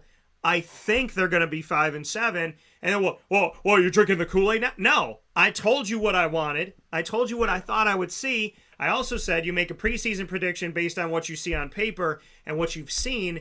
And then I always think it's good to make a prediction within the season to say, has the team showed you more or less? First and foremost, ain't nobody making rules in my life but me, number one. And number two, if y'all want to come at me or anybody because I said 5-7, oh, Dan, what did I say before everything else? This is my family. These are my guys. I love them to death. I don't have to prove anything to anybody. And if they and I said this repeatedly, and I'll say it again, I picked them to be 5-7, 6-6 at best. I want them to prove me wrong, because if they prove me wrong, that means that my city's being taken care of by some good people. I want 12-0 in the comfort of my own home. And Marco, but whatever I saw, whatever I thought, whatever that is, I am so proud. I talked to Dino after the game. We had a heart-to-heart, as we get to do a lot. So I got to talk to Dino. I get to talk to my guys. I get to talk to their families. And all I can say about this team, and you already know this, is I love my family. I love my brothers. I love my guys. I love that y'all let me be a part of it. And I cannot wait for Syracuse to prove everybody wrong, even if it is me, because that means that my dogs are eating every day. Yeah, they feasting, man. Shout out to the Syracuse boys, man. The mob. I love them. Yeah. No, I love them, man. For real, man. And do you know about my books and stuff that's out, right? I want you to share everything, because I know you've done a lot in this journey you've had. So tell everybody what's out. So, as I went on my spiritual journey, I wrote a couple. I wasn't even writing books. I was writing in my journal, and one of my mentors gave me an idea to turn them into books and stuff. So I created a journal called Desperate Greatness Spiritual Growth and Healing Journal that you basically fill out daily, gratitudes, notes, you know what I'm saying, talk about yourself, affirmations, manifestations, because I believe in writing out your stuff and affirming and manifesting and stuff, because one of the guys in the league, Antonio Brown, he had notebooks and he manifested stuff, and a lot of other guys too, and I've seen it all come to fruition. So I put that in my book. It's also to help people for mental health and find balance mentally, physically, and spiritually. Then I got my Mama Queen, my beautiful Monarch Angelic Butterfly book dedicated to my mom. You know, it's just basically me going through this process and believing in monarch butterflies are spiritual, and they say they are like our angels. And I feel like the monarch book got my kids and adults coloring book, affirmation book. It's basically just to reiterate, affirming who you are. You know what I'm saying? I'm a divine king or queen. I'm blessed. I'm worthy, and all that stuff. And it's a coloring book for kids and adults, just to bring yourself back to who you finding your worth. So basically, all this is for mental health and just find a balance in your life and just trying to find your true purpose. And these books are telling stories about my life and how I got to this point in my life and still growing. So you can find it on ShamarkoThomas.com. And I thank you, Dan, truly. You know, this journey's been amazing, and a lot more coming out, man. I got gym opening up. I got clothing lines and stuff coming out, and groups. We have groups for vulnerability meetings where men, women, adults, whatever, kids, just express themselves, because I feel like vulnerability gave me the most strength throughout this whole journey. I love it. I appreciate it, and I'm gonna hit you with something that's probably gonna get us both emotional, because this is how you and I always connect, and God, and I feel like God does a lot of work through the both of us, but does a lot of work when we're together too. And so I'm gonna throw this at you. You said you wrote a book about monarch butterflies and how you believe your mom is a monarch butterfly. Oh yeah. For the last couple weeks here, I have been having monarch butterflies crossing my path and coming to me in all different places, different weather, at different times, in different states. And every time I see it, I look up at God, and I knew it was a message, and message received. Exactly. Thank you. It's just all you guys say is thank you. Yeah. You're on the right path. Just trust it, man. Trust it. Trust it. Believe in it, man. It's amazing. Like, God is amazing, bro. Like, God is amazing. When it's the biggest thing I had to learn, you gotta be present. You know, we get distracted by this whole world. You know, we gotta do this. We gotta this. This like God. Sometimes He just wants you to sit with Him so He can show you, you know, and guide you. Yeah. So the biggest thing about being present is understanding, like, God is always with you, and you cannot do this without Him. Cannot. Can't take no steps. If y'all want to learn about y'all balance and stuff, watch the movie The Shack, man. That drink changed my life. It's on Netflix, The Shack. It made me understand everything God was trying to tell me through my journey. So the movie The Shack on Netflix, if you ain't watch it, man, watch it, man. It's going to have you in tears. Men, women, whatever. It's going to have you in tears, man. It has me crying every time. You know, where I was in California, I let the group watch it, and you just seen grown men start to cry, you know? Yeah. So, you know it's real. So, if y'all ain't never watched that movie, The Shack on Netflix, man, it changed my life. It made me realize we are the cause of our own traumas. We are the ones that create delusions that keep us in fears, you know? And once you walk with God, He'll clear the path for you. You know what I'm saying? But we got to take that leap of faith. Faith over fear, man. Feed your faith, starve your fear. Shamarko Thomas, again, gracing the stage here on Wake Up Call with Dan Tortora. Shamarko, I am so happy that you reached out. I'm so happy that you've taken this journey, and I look forward to doing a lot of things together from here on out. I love all my time I get with you on and off the air, and I can't thank you enough for this morning and for everything that is to come and all the messages that I'm going to take with me that you share with me on the air and off the air. And I always look forward to talking with you soon. I love you, my brother, my family. And dude, I love the fact that you brought God to my doorstep today. Thank you for that. Oh yeah, man. He brought us to his doorstep, both of us.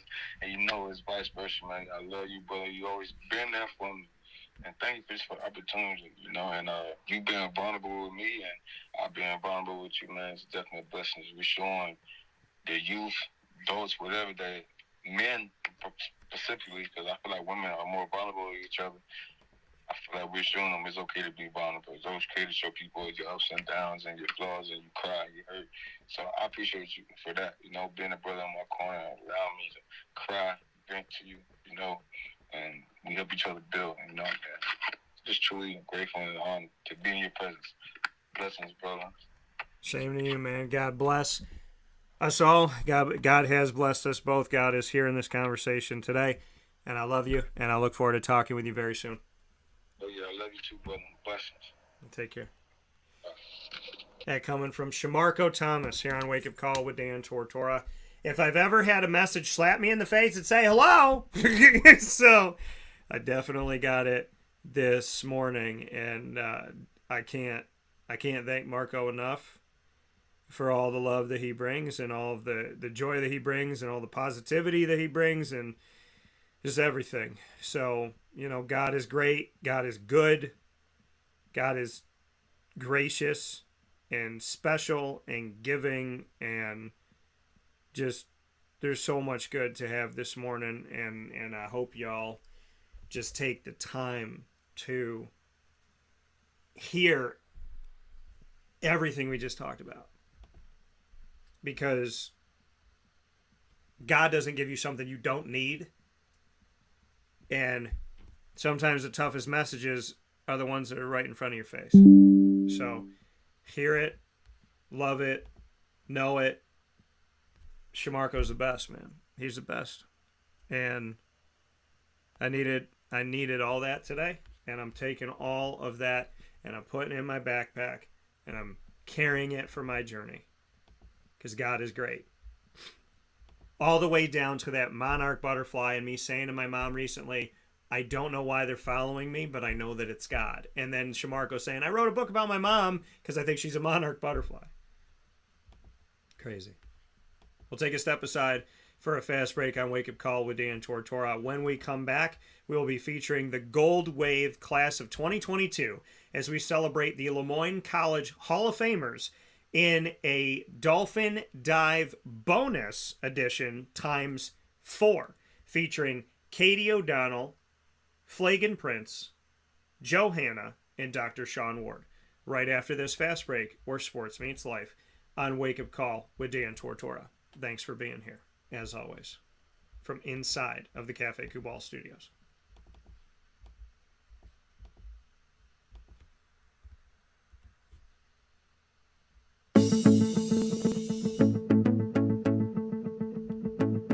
Avicolli's, located on the corner of Route 57 and Wetzel Road in Liverpool, New York, has been your trusted neighbor for decades. Located just steps from Liverpool High School, we're happy to have the Liverpool Warriors on-site, on-location broadcast at Avicolli's through Wake Up Call with Dan Tortora every single month, featuring student athletes, coaches, and administration throughout the year from Liverpool High School. Head out to Avicolli's today on the corner of Route 57 and Wetzel Road in Liverpool, New York, open Tuesday through Sunday for lunch, dinner, and drinks. We'd love to see you out there. And of course, you can call them at 315-622-5100 for takeout, delivery, and catering. That's 315-622-5100. And also find them on myavicollis.com. That's myavicollis.com.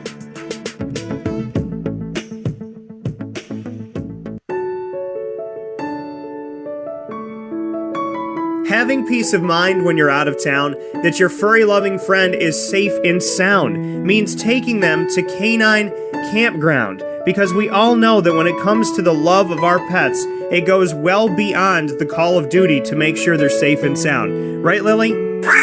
So take a ride to 242 Johnson Street in East Syracuse, New York, and see Canine Campground and where your dog will be staying, in the classic cabin, the executive cabin, the grand cabin, or of course the luxury cabin, because if you know Lily, you know she loves luxury. Now you don't have to wait to the last minute to find a family member or a friend that'll take your dog for a few days.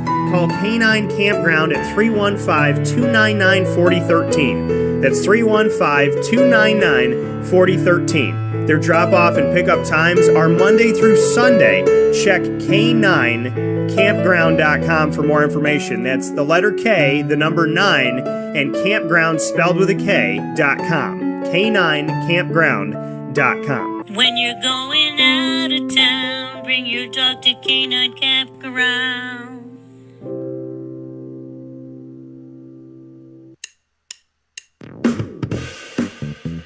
PB&J's Lunchbox, the food truck that you love finding all throughout Central and Upstate New York, now has a street-side cafe. So when you're craving their traditional favorites as well as their out-of-box amazing menu items, you can now head to 663 Old Liverpool Road in Liverpool, New York. Located just minutes from the highway, the Thruway, Destiny USA, and Onondaga Lake Parkway, PB&J's Lunchbox Street-Side Cafe is there for you Monday through Saturday from 9 a.m. to 7 p.m., serving breakfast, lunch, and dinner all throughout the day. Get breakfast for dinner, dinner for lunch, whatever you fancy, including their award-winning grilled peanut butter and jelly sandwich. Find them at 663 Old Liverpool Road in Liverpool, New York. PB&J's Lunchbox, where we love to know what's in your lunchbox.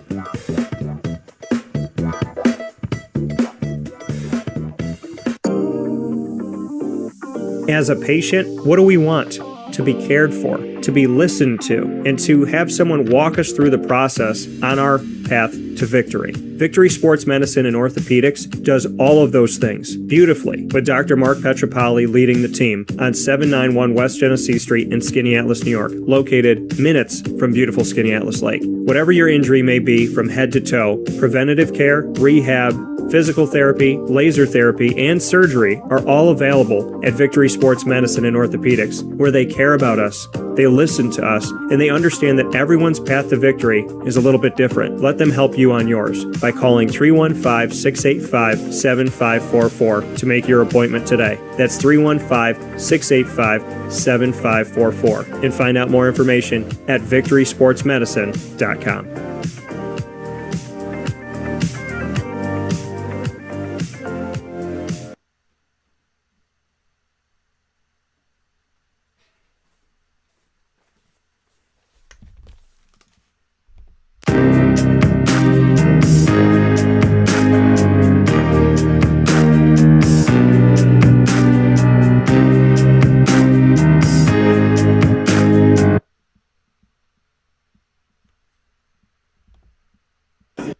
This is Dan Tortora here with Katie O'Donnell in this special edition of Dolphin Dive with the graduating class of 2012 for women's swimming and diving, and the Gold Wave Hall of Famer now, Katie O'Donnell, here for the 38th year. Katie, congratulations. Thank you. So bring me into that phone call and hearing that you're going to have this honor. I was actually coaching at swim practice, and I got the voicemail, and I immediately called Bob back, and I was so excited. I told him I was coaching a swim team of my own, and then I was just so thrilled and surprised and honored to find out that I was going to be inducted into the Hall of Fame. What is it about this school that still to this moment brings such a smile to your face and warm memories? It's really like the small community feel. I mean, just knowing everybody and feeling the support of the entire community is just really what makes this place so special. And when I was a student athlete here, everyone was so supportive, and it's just great to come back and feel that support still here after 10 years. And it's just a big family. You said you're coaching yourself now. Where are you coaching? I coach a couple of teams up in Albany. I coach the Emma Willard girls varsity team, and then I also coach for the Del Mar Dolphins, which is a year-round club. So you went from being a Dolphin to coaching the Dolphins. Yep. How strange and kind of poetic is that? Yeah. Well, actually, I grew up a Del Mar Dolphin from when I was 7 and all throughout high school, and then I became a LeMoyne Dolphin, and it just was meant to be. I was meant to be a Dolphin my whole life, and it kind of worked out that I was a swimmer because I got to be a Dolphin growing up, a Dolphin in college, and it's definitely something special. On the day that you're inducted to the Gold Wave Hall of Fame, so is your coach. Mm-hmm. What is that like for you? It's so special. I mean, I can't imagine being inducted into the Hall of Fame being more special, but when I found out that Joe was getting inducted into the Hall of Fame with the same class as me, it just made it that much more special because Joe, is the reason that I am here, really. He made me into the swimmer that I was, and, it's just such an honor to be in the same class as him. Johanna has a very unique comedic approach, and it hit perfectly at this Gold Wave event. What can you say about his personality and how it maybe brought out the best in you? Yeah, his personality is really laid back and easygoing, and that was something that really helped calm me in stressful moments in my career. He never applied any pressure that I wasn't, putting on myself. He, in fact, maybe was more nervous than I was at times. So, but, he always was there with his quick wit and a quick joke to make you smile. And it just made competitions a lot easier and a lot more enjoyable with him around. Your words of advice to student athletes today at LeMoyne or anywhere? Keep going. There's going to be days, maybe even weeks or a couple months where you feel like you just can't possibly do it, but the relationships and the friendships that come from being a part of a sports team at LeMoyne are just unparalleled, and it's worth every moment. You just kind of gotta push through those tough times and lean on your teammates and your coaches and your friends to support you through it. But everything is totally worth it in the end. Did you ever see yourself as a Hall of Famer? No, I did not. I was so thrilled with my collegiate career and the way that it started, the whole career, and the way it ended. It was really a storybook. Finished my swimming career, and I didn't think there was anything left. But this truly is the cherry on top of my accomplishments at LeMoyne.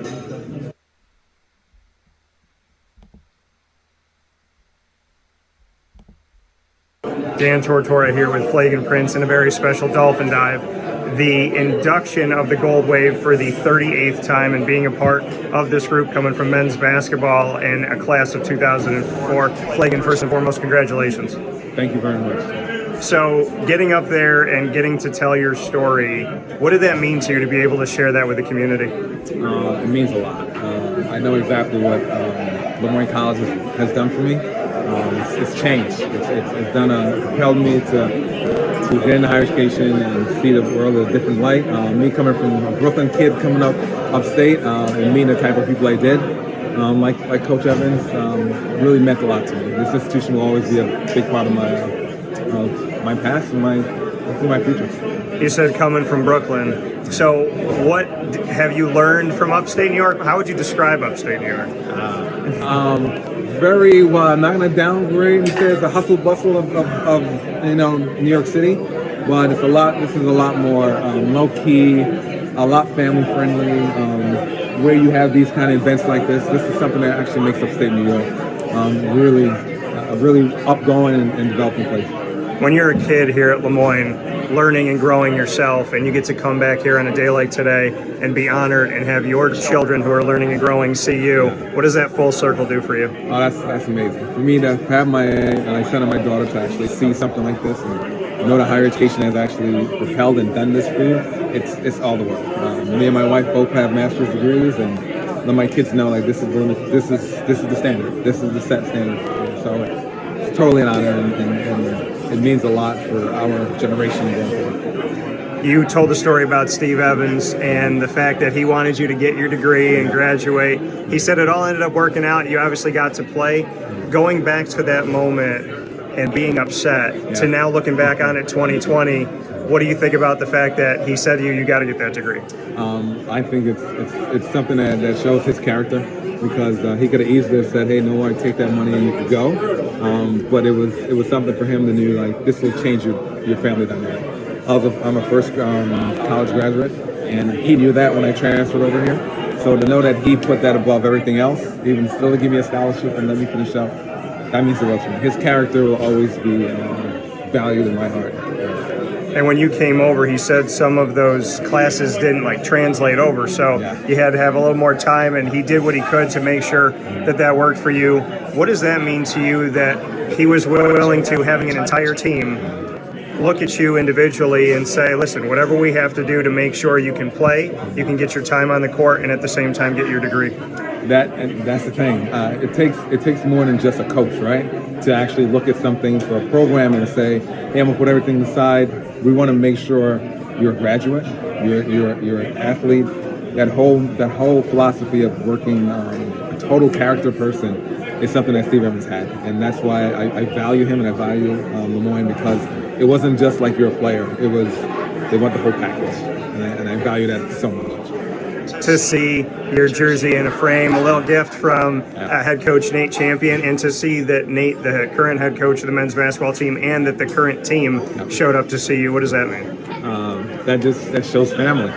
There's no other words than say that's the whole community coming together and showing that they value alumni, they value the institution, value family, and I think that there's no words that express that. It's amazing that my son could see this. I feel so honored and blessed. Did you ever think that you would be a Hall of Famer? I did not. Me transferring over here from Mohawk Valley, being only 2 years here, I did not think that was a possibility. So it was a great surprise when Bob had called me up on the phone and shared that I wanted to be in this. It's a dream come true. I love it.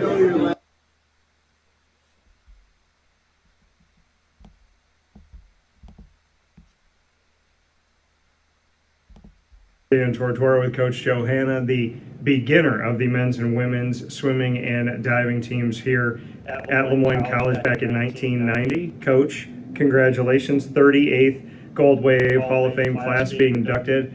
Appreciate you and everything you've done. Congratulations. Well, thanks very much. And just a minor correction. Yes. Our first practice was in October of 1989.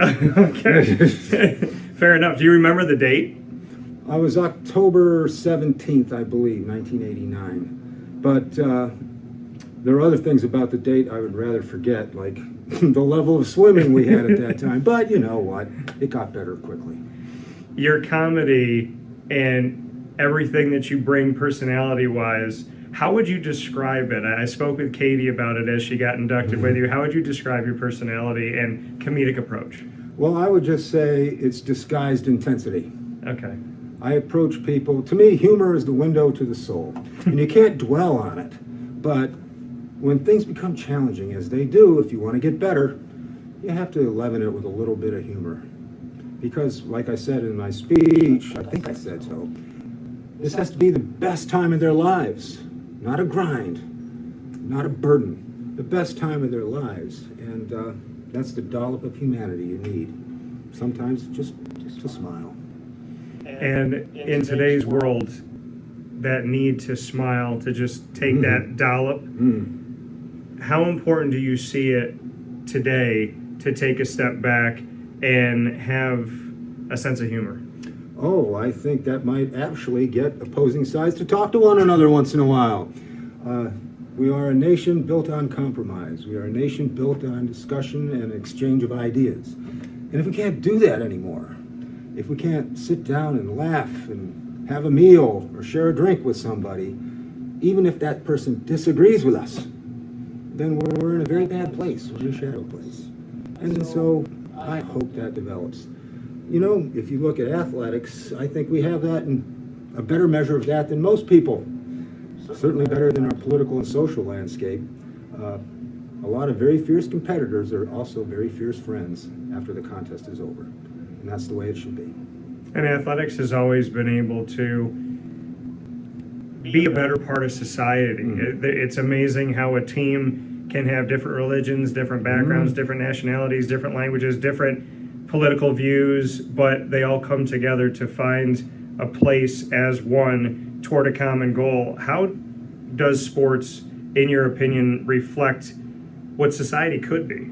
Yeah, I think it does. And you know, that's why when issues in the greater cultural landscape do intrude on sports, the coaches that are fired because of some racist or homophobic remarks, the trash talking between teams, some of the financial, how would I put it, financial scandals that can envelop sports. You know, when those things intrude on sports, we're extra disappointed, I think, because it shouldn't be that way.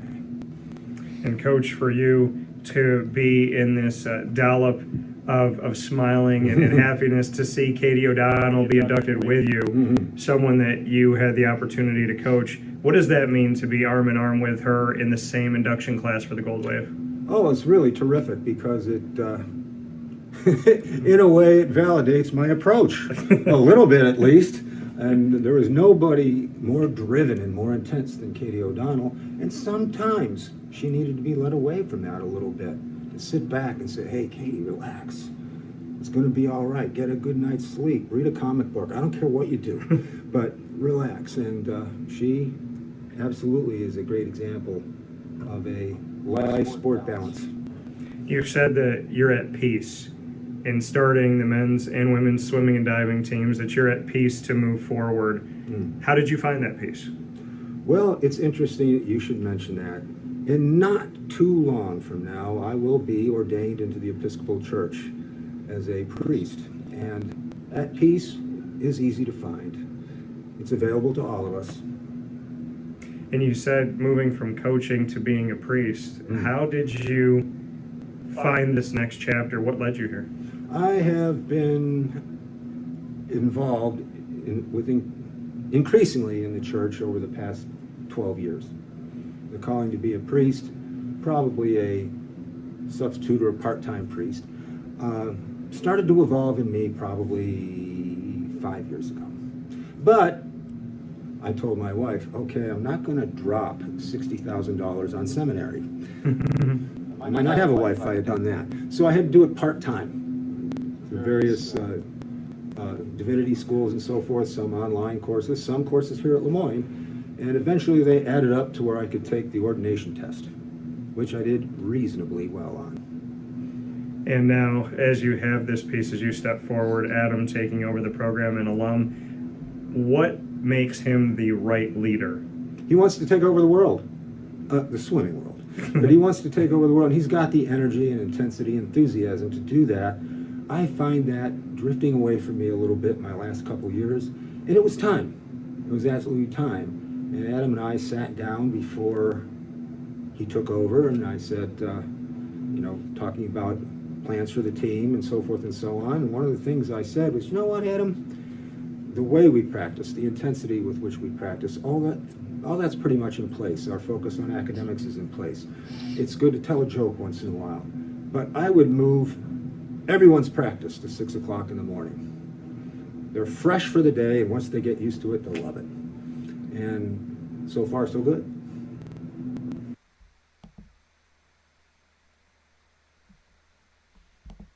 This is Dan Tortora here with Dr. Shawn Ward in this very special Dolphin Dive faculty athletic representative inducted into our 38th Gold Wave Hall of Fame here at LeMoyne College. First and foremost, Dr. Ward, congratulations. Thanks, Dan. I really appreciate it. Thanks for being here today. Absolutely. And I heard from your wife that you are a Spider-Man fan as well? I am. Okay. Back in the day during noontime basketball, that name got dubbed on me and it stuck, and our children loved it. So if you stop by my office, you'll see quite a few all over the place. Now, for you to be a part of this event and to have this honor, did you ever see anything like this coming, or was it a surprise to you? I was totally surprised when Bob made the phone call.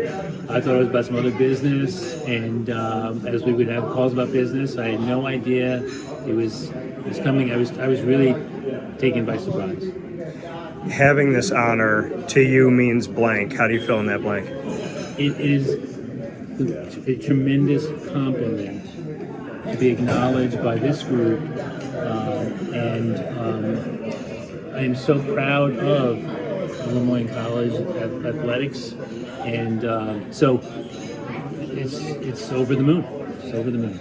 To be a faculty athletic representative, I know you described it a little bit up on stage, but how would you describe that to someone who doesn't know it? So it really is it's a go-between to help with academics and athletics. You know, we some places give lip service to that student-athlete model, and what the FAR is here to do is to make that label turn it into actual practice. And so we work hard. I mentioned a bunch of people that I collaborate with. It's not a single person, but we work really hard to make our student-athletes experience tremendous here on the Heights.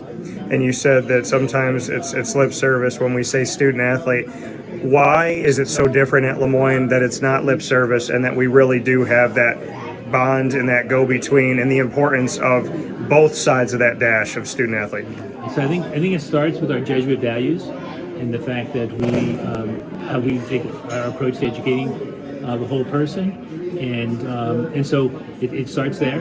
And our coaches recruit very strong student-athletes, academically speaking, and then what you want to do is create the right atmosphere, facilities, coaching staff, support to make the competition at its highest level. That's all we can ask for. And so I think we've created a premier Jesuit experience here in the Heights. You gave a unique speech in talking about this as a team and CEOs and presidents and director of ops and all of that. When you were putting together your speech to be a part of this gold wave, why was it so important to you to have that unique connection back to sports when talking about your family? So I think we're familiar with the idea that it is a team effort, and that you want everybody contributing what they do best to the goal.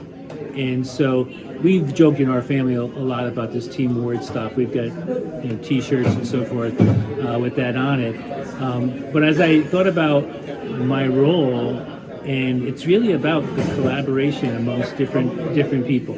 And so working with our administrative staff, working with our coaches, sometimes talking to parents, whatever it takes. And I think we try to step up and do our little part. I'm not going to make the free throw. I'm not going to make the penalty kick. I can't even swing. So, but I can certainly contribute from my perspective, the academic excellence, and get somebody through this. The best thing about LeMoyne today is what? It's the people. It's the people. It's the commitment to our mission and identity. You'll see it from top to bottom. And we really do appreciate our place in our community, and we want to make this a better society.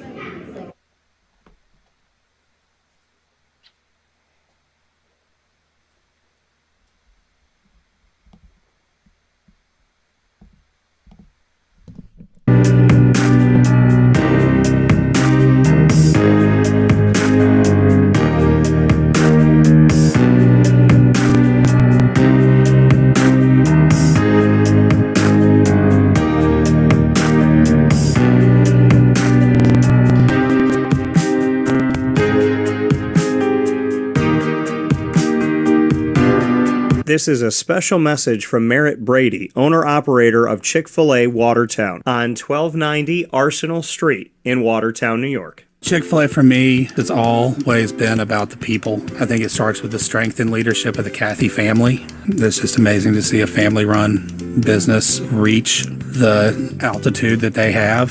Second mile service is something that we embodied at my previous business, and the ability to make people feel like they're the only person at your establishment, that you are there to serve them that day, and looking for those extra ways to make them happy, to anticipate what they need next is what makes me tick. And I'm going to have so many opportunities at Chick-fil-A to do that. It's one of my favorite things to eat in the world. My favorite application question or interview question when I'm interviewing is when I get to, have you ever eaten at Chick-fil-A?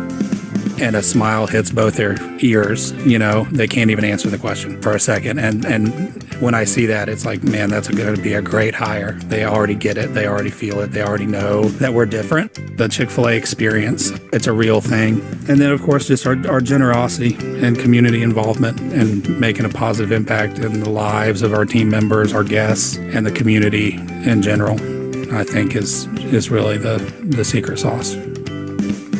Chick-fil-A Watertown on 1290 Arsenal Street in Watertown, New York. Coming to you, fall 2022.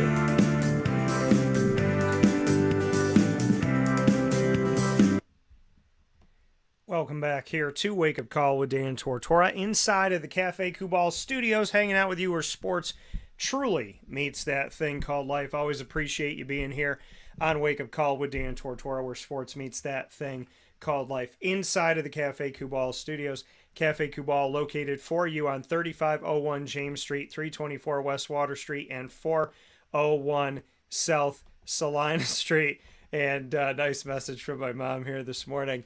In all of those in Syracuse. And of course, you could find them on 343 Fayette Street in Manlius, New York, in their giant behemoth of a brown striped building. And of course, you could find them on the corner of Route 11 and Taft Road at Sweetheart Corners in their drive-through location in North Syracuse. So a big time shout out to Cafe Kubal. Much appreciation as always. And Mom, yes, you did tell me a long time ago to stop dating crazy people, but I had to understand the pattern of why it was happening. And Shamarko and I think he helped me break some ground today as to why it was happening. So yeah, I look forward to not dating crazy people anymore. And, if they get thrown my way, I will be sure to do what you do when you find a fish that you can't keep, you put it back in the water and you let it swim away. So don't be afraid to put the fish back in the water, folks, I guess, is what I'm saying. So thank you so much for being here today inside of the Cafe Kubal Studios. We got one more piece of today's broadcast, and that is every Tuesday show ends with the ingredients to success, proudly brought to you by the wonderful people at Avicolli's with Nick and John and the entire team at Avicolli's. It is the exclusive home of our Liverpool broadcast, and we do that every single month with the Liverpool Warriors. Always happy to be with their athletic programs, their administration, their coaches, and student athletes every single month, only at Avicolli's on the corner of Route 57 and Wetzel Road in Liverpool, New York. Minutes from Liverpool High School. You can literally walk down Wetzel Road. You can come out of Avicolli's, grab your slices, and cross the street and walk straight. And the high school is literally steps away from Avicolli. So they are your neighborhood partner, and I'm proud to be partnered with Avicolli's. They bring you the ingredients to success every single week, giving me the opportunity to share with you a topic of the week and ingredients to success. So going off of what we're saying, how do you know about, if you feel like you're dating the same type of people and it keeps creating the same type of culture and you keep having the same type of issues, and as Shamarko told me off the air, different people, but the same thing, right? They're different people. They might do it a different way, but it's the same kind of type of things that are going on, maybe the same type of atmosphere, maybe the same type of attitude, and there's definitely things that connect them. So how do you alleviate yourself from dating crazy people, be it men, be it women? How do you keep yourself from dating crazy people or people that hurt you, right? People that are not healthy, people that just don't bring good into your life and bring you a whole lot of trauma and drama. How do you alleviate yourself from dating these people? Well, I think we need to figure out what it is that you're accepting into your life, right? What you are attracting. If you are a hurt person, then if you're a broken person, you attract what you are. So if you're broken, which I think, all of us at some point, we do break and have to put ourselves back together. I don't want to say break, but we bend, right? And we have to, sometimes when you bend a straw enough, it's hard to drink out of it, right? And think about that as your life, right? If you're bent so many ways, it's hard for God to kind of bring those blessings into your life because you're bent all over the place.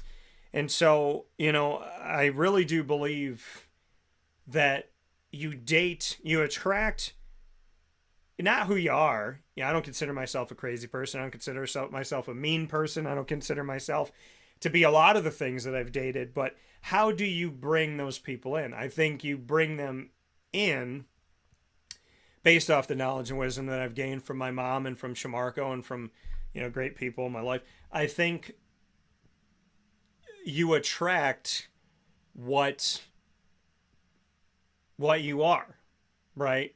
So, well, Dan, I attracted somebody that's a cheater. I'm not a cheater. That's not what I'm saying. You attract somebody that is broke. Like, I attract a lot of women who are not happy with themselves. They're not okay. They don't have relationships with God. They need something, right? And I become that, like, thing that can help them get to. I'm always a bridge, right? Some people call it good luck Chuck, right? They think that they're the person because it's like, oh, well, the person that you're with after me, you were so much nicer to. And it can be God working through you, and it sucks. It doesn't feel good. But I think in a lot of cases, God has taken me and I kind of get beat up on, and then they're nicer to the next guy, or at least it appears that they are.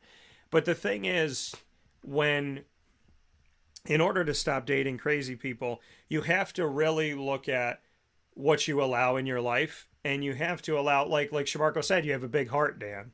And when you have a big heart, when somebody does something bad, you say, oh, well, I can make it better. I can make them love me. I can make them be close to God. I can make them be a better person. you can't make anybody do anything they don't want to do. And I've realized that. I've realized that with people in my family. I can't make them be good to me. I can't make them care about me. I can't make blood matter to them.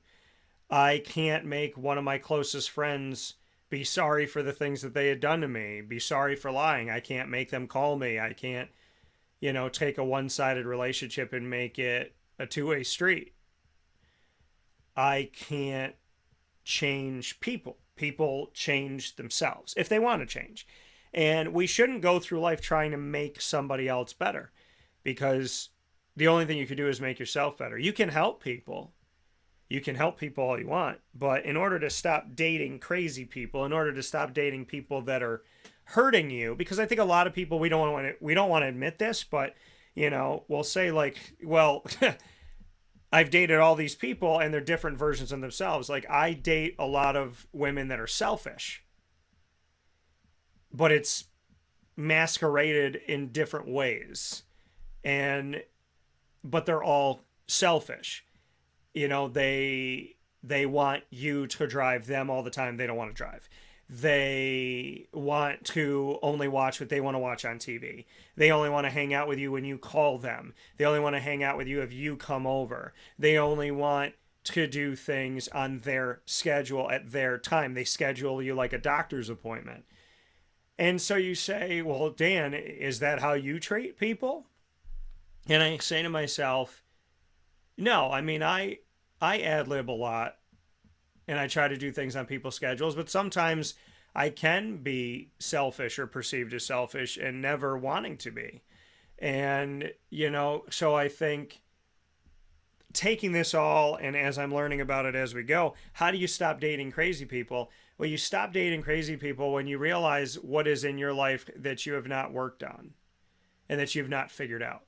Because you don't have to be, and I was wrong in saying you date the people that you are, because I don't consider myself a crazy person, but I will say this: when you're not okay with yourself and you don't love yourself, or you're broken or you're bent, right, then selfish people can take advantage of you. And I think that that's been my issue, is that I'm a compromising person. So I'll do things to help other people, but there's a difference between wanting to see someone happy and being their doormat. And I think, when I look back on my friendships that haven't worked out, or not what I wanted them to be, or not what I thought they were, I was doing everything for them and they were doing very little for me.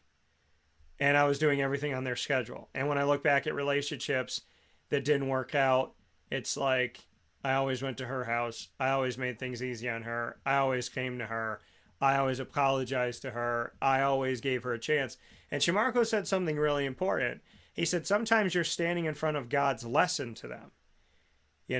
If they've gotten away with treating people poorly over and over and over again, and you're staying, you're preventing them from learning their lesson. You need to leave, because they need to see that their behavior is unacceptable. They need to see that it's wrong, and they need to get the lesson that God's trying to teach them, which is, if you treat poorly a good thing, you lose that thing. Because if they get to keep you every time and I said that to somebody, I said that in my last relationship. I said, me staying here is telling you that putting your hand in the cookie jar is okay. And when I've asked you not to put your hand in the cookie jar, and you keep putting your hand in the cookie jar, I keep staying, which to me, I'm becoming my own problem, because until I leave you, which is something I don't want to do, like Shamarko said, you hurt, it's heartache. I said, I don't want to leave you, but I have to leave you. Because if I don't leave you, I am creating or sustaining the monster in you that believes that you can be a terror and you can terrorize somebody and hurt somebody, and that they're not going to leave. So I have to leave, because if I don't leave, I'm perpetuating your belief that how you treat people is acceptable, and it's not. So, you attract the energy that you put out there.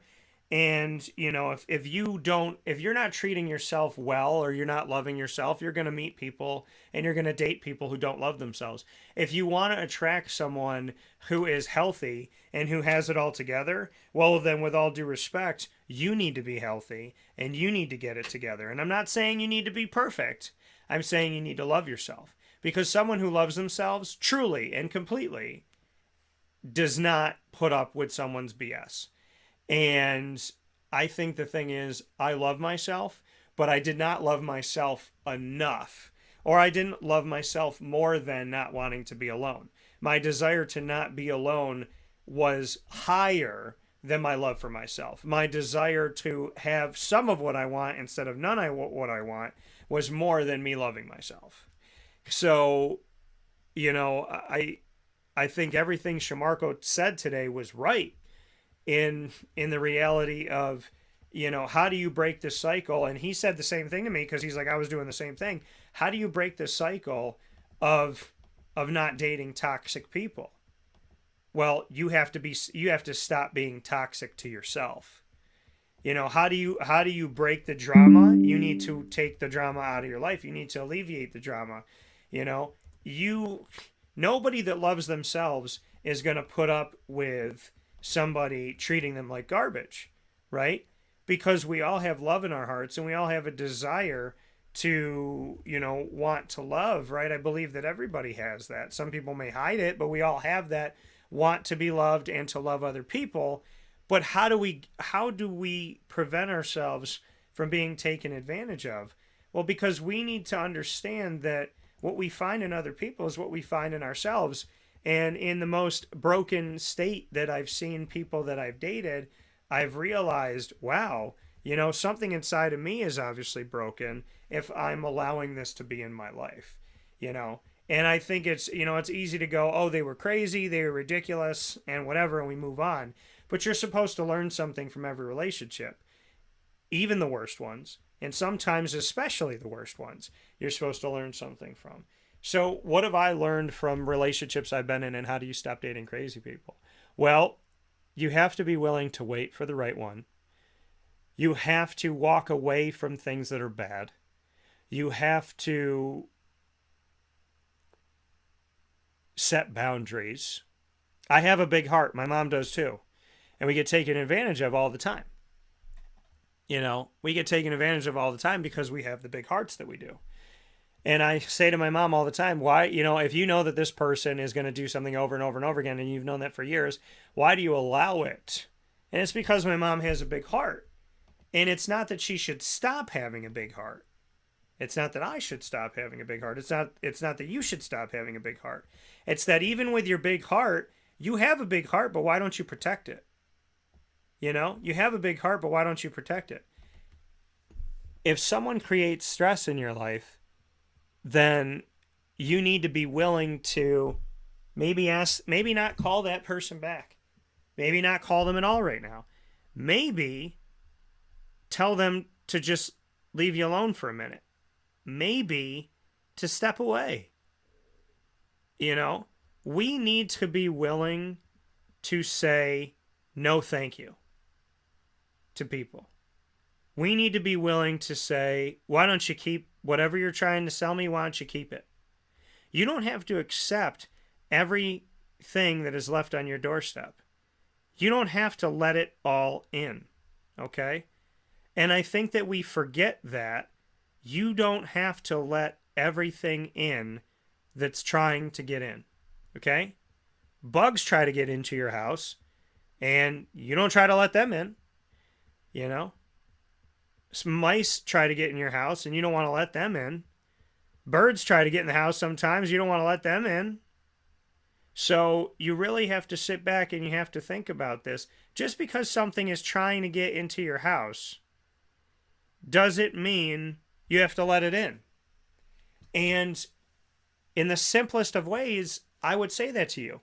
Most of us don't want bees, flies, mosquitoes, spiders, snakes, mice, rats in our house, bats in our house. But so if everything that tries to get in the house, you don't let in everything, why do you let everything into your house of your heart and your body and your mind and your soul. Why do you let everything in?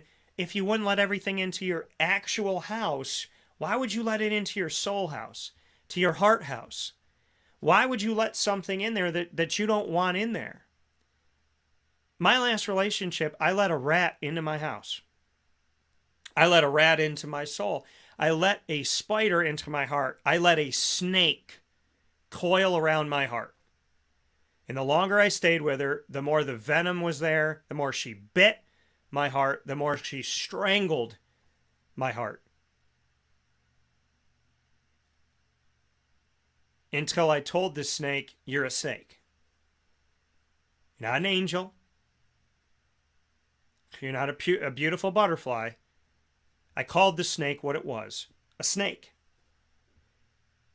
And I walked away from the snake. Now, the snake might slither through the grass thinking that it's an elephant for the rest of its life, or I may be the thing that makes the snake finally realize that it is a snake and then it doesn't want to be one anymore.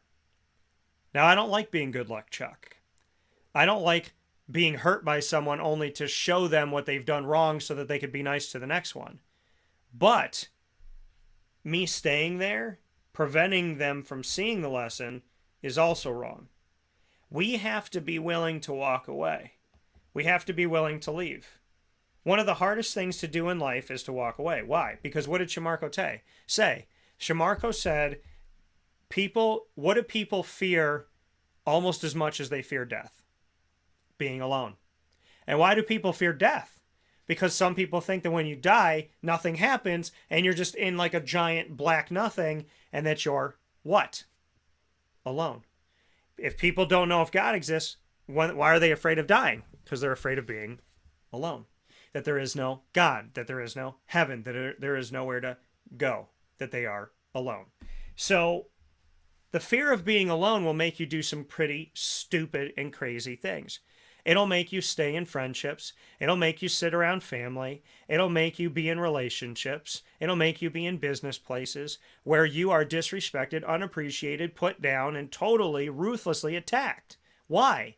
Because you don't want to have to find another job, find another boyfriend, find another girlfriend, find another best friend, find your family. Folks, I'm going to tell you something today that I know all too well. Your family is not your blood. Your family are the people that choose to be in your life. Sometimes that is your blood. Sometimes it is not. Some people's family is made up of people that are not blood at all. Some people's family is made... Think about it like this. If your family could only be your blood, then what does that say to people that are adopted? What does that say to people in foster care? What does it say to them? Does that mean that their parents are not their parents and their family is not their family because they're not blood? No. The people that are your family are the people that love you. That's why adoption exists. That's why foster care exists. Because everybody deserves to have a family, and if that doesn't prove it more than anything else, that the people that love you are the people that choose to love you. If your family was only your biological family, then there would be a bunch of orphans out there with nobody that loves them. And that's simply not true. When you get married, that person's not your blood, but they become your family. Your children are half of your blood, but they become your family. So I can tell you that blood is not defined by the people, that family is not defined by the people that share the same blood as you. Family is defined by the people that share the same table as you. The people that eat with you, the people that talk with you, the people that are there with you when you're happy, sad, stressed, elated, joyful, mad, confused. The people that love you are the people that you never have to go. Are they still here?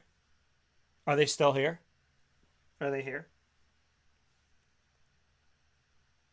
It's a sad thing to have to do, but if your gut is telling you, I don't know if this person would be here if I left, leave and see. I'm not saying play games. I'm saying if you feel that in your gut's not usually wrong. I walked away from my so-called fiance and so-called best friend. And neither one of them cared. And if they did, neither one of them said anything. I'd rather know at 36 years old that you're not my friend and I'm not going to spend the rest of my life with that girl than to be in a marriage where I wouldn't know that if I ever walked out the door, she would never get up. Or a best friend that I continue to fly down to and spend all my time, money, and energy with that really doesn't care if I'm there or not. It sucks to find out the truth, but it's also better to know it. Some people would rather live in lies than know the truth because the lies are comfortable. But living in a world of lies isn't making your true real life good. It's making your fake life not so bad. But eventually the truth always comes out. And so what are my ingredients to success for you to stop dating toxic people? Well, it's for you to understand that you need to love yourself first.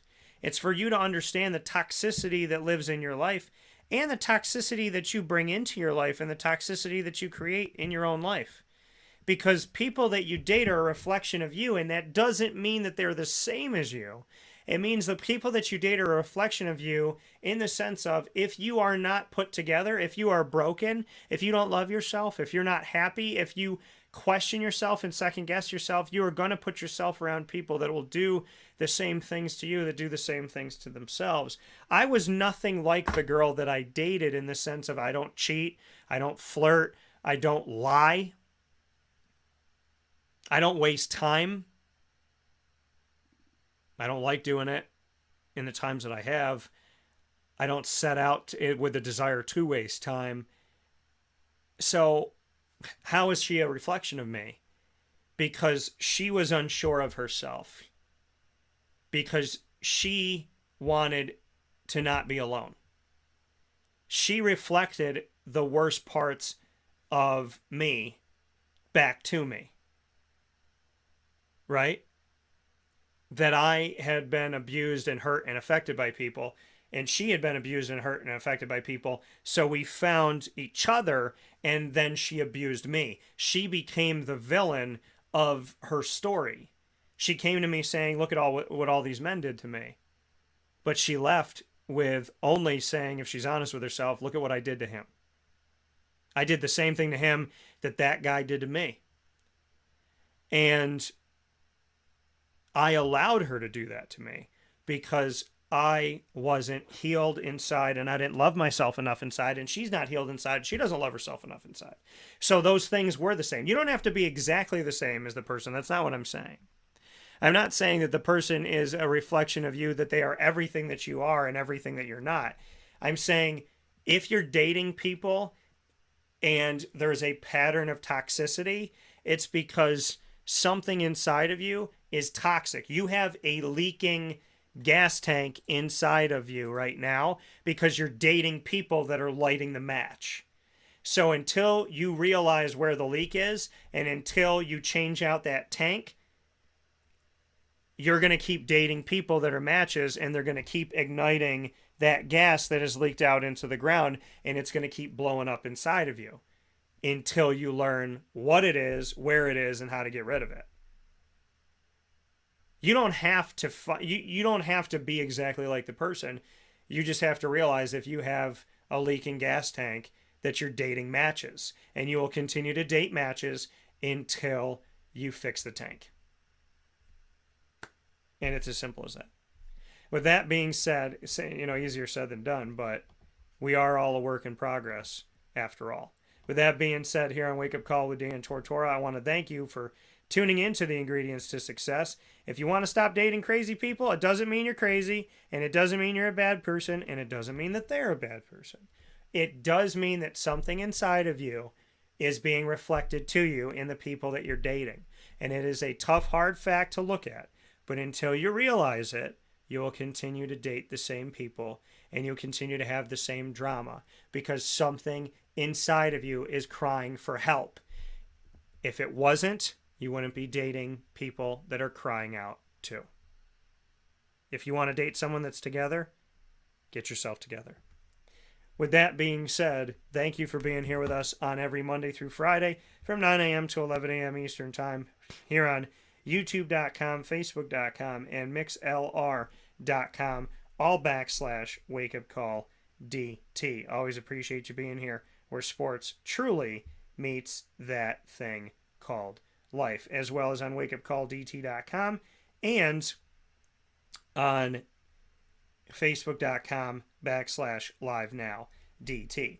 Once the shows go live, they'll be hopping into our archives. I promised you that, and I am a man of my word. I apologize for the wait, but we will be having a bunch of new shows added here to Facebook.com, Facebook, as well as YouTube.com, MixLR.com, Audible, Amazon Music, iHeartRadio, iTunes, and Apple Podcasts, TuneIn, Podbean, Podvine, Player FM, Spotify, Stitcher, and YouTube. All you have to do is search Wake Up Call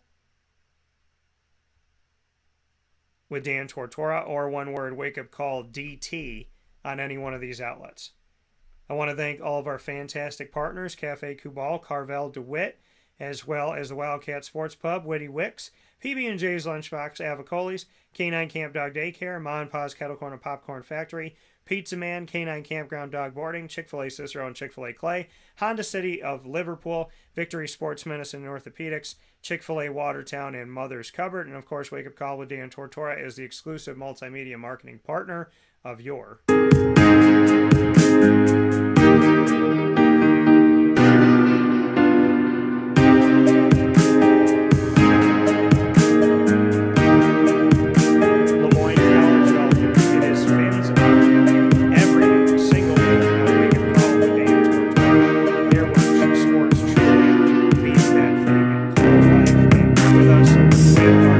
time every single Wednesday at 9 a.m. Eastern Time. You got some bonus Dolphin time today. Dolphin time is every Wednesday at 9 a.m. Eastern, and you will have us with our Dolphin content every first and third Wednesday with AD and DT, featuring Athletics Director Bob Beretta and myself, Dan Tortora, and every second and fourth Wednesday with the Dolphin Dive, featuring stories of student athletes as well as coaches, administration, future Dolphins, and alumni. You can get all of our Dolphin content by going to the LeMoyne tab on wakeupcalldt.com. You can go to LeMoyneDolphins.com and see the Wake Up Call logo and click on that as we bring each other back to one another as we are one big happy Fin family. You can also subscribe to our YouTube channel for Dolphin content by going to youtube.com /wakeupcalldt. And as always, Fins way up.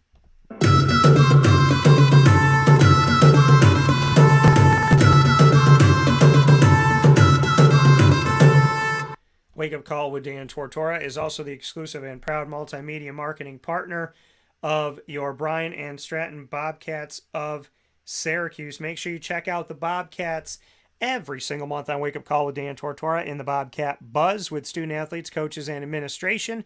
The Bobcats are here with us with specials one-on-one as well as team roundtables and leadership roundtables. You can see all of our content, including our awesome stuff coming up this Friday, by being right here with us live on Wake Up Call with Dan Tortora. You can also subscribe to our wakeupcalldt.com website, which is going to have the BSC Syracuse tab for Bryan and Stratton College of Syracuse. Click on that to get all of our content, and of course get it all by subscribing to youtube.com /wakeupcalldt.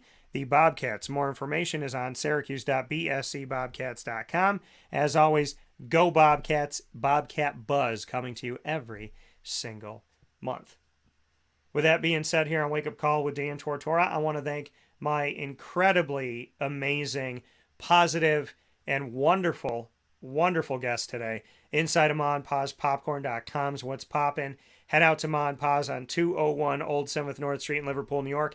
They're all about family, blood and non-blood, and about building the community. And that's what everybody's about that's been on the show today. Thanks to McKinley Williams of the Mob. Thanks to Shamarko Thomas, as of course of that Syracuse Brotherhood. So of course also a member of the Mob. So big shout out to McKinley Williams and Shamarko Thomas of Syracuse Orange football history. A big thanks to our LeMoyne Gold Wave inductees here in 2022, to LeMoyne College's Hall of Fame Big shout out to Dr. Shawn Ward, Katie O'Donnell, as well as Flagan Prince and Joe Hanna. And of course, a big thanks to Avicolli's for all that they do with their fantastic food, their wonderful community of customer service, and everything that they've done here in our wonderful, wonderful neighborhood right down the road from Liverpool High School on the corner of Route 57 and Wetzel Road in Liverpool, New York. For now, this is Wake Up Call with Dan Tortora inside of the Cafe Kubal Studios.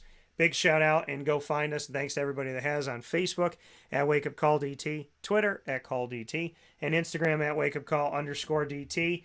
And a big time shout out to Witty Wicks, who has a lot of great stuff going on with all of their fall stuff, all of their candles, as always. This is Namaste at Home. And it is such a pleasant and beautiful smell. It's one of those smells that brings you back. So if you want to have a soothing and relaxing home, office, studio environment, teaching environment, get your Witty Wicks candles today and get all the stuff at Witty Wicks, including the 315 Home Sweet Home signs, all of their Cuse pillows in 315, and we got a lot of great stuff that they have just gotten in that we're going to be sharing with you throughout the week. This studio has been outfitted with some amazing, great things from Witty Wicks that you can only find there by going to 190 Township Boulevard. So if you like the stuff you see in the studio, you think it looks awesome, you'd love to have it in your home, your office, your place of work, wherever you may be, your man cave, your lady cave, then make sure you head out to Witty Wicks today, 190 Township Boulevard in Camillus, New York, right in Township 5 in front of Movie Tavern, and you can always go to wittywicks.com and let them know that Wake Up Call sent you. Thank you so much from the Cafe Kubal Studios. God bless you. No stress to you. And always do your best and know that that will always be enough for God. So in turn, it'll be enough for those that matter. Have a great day. Stay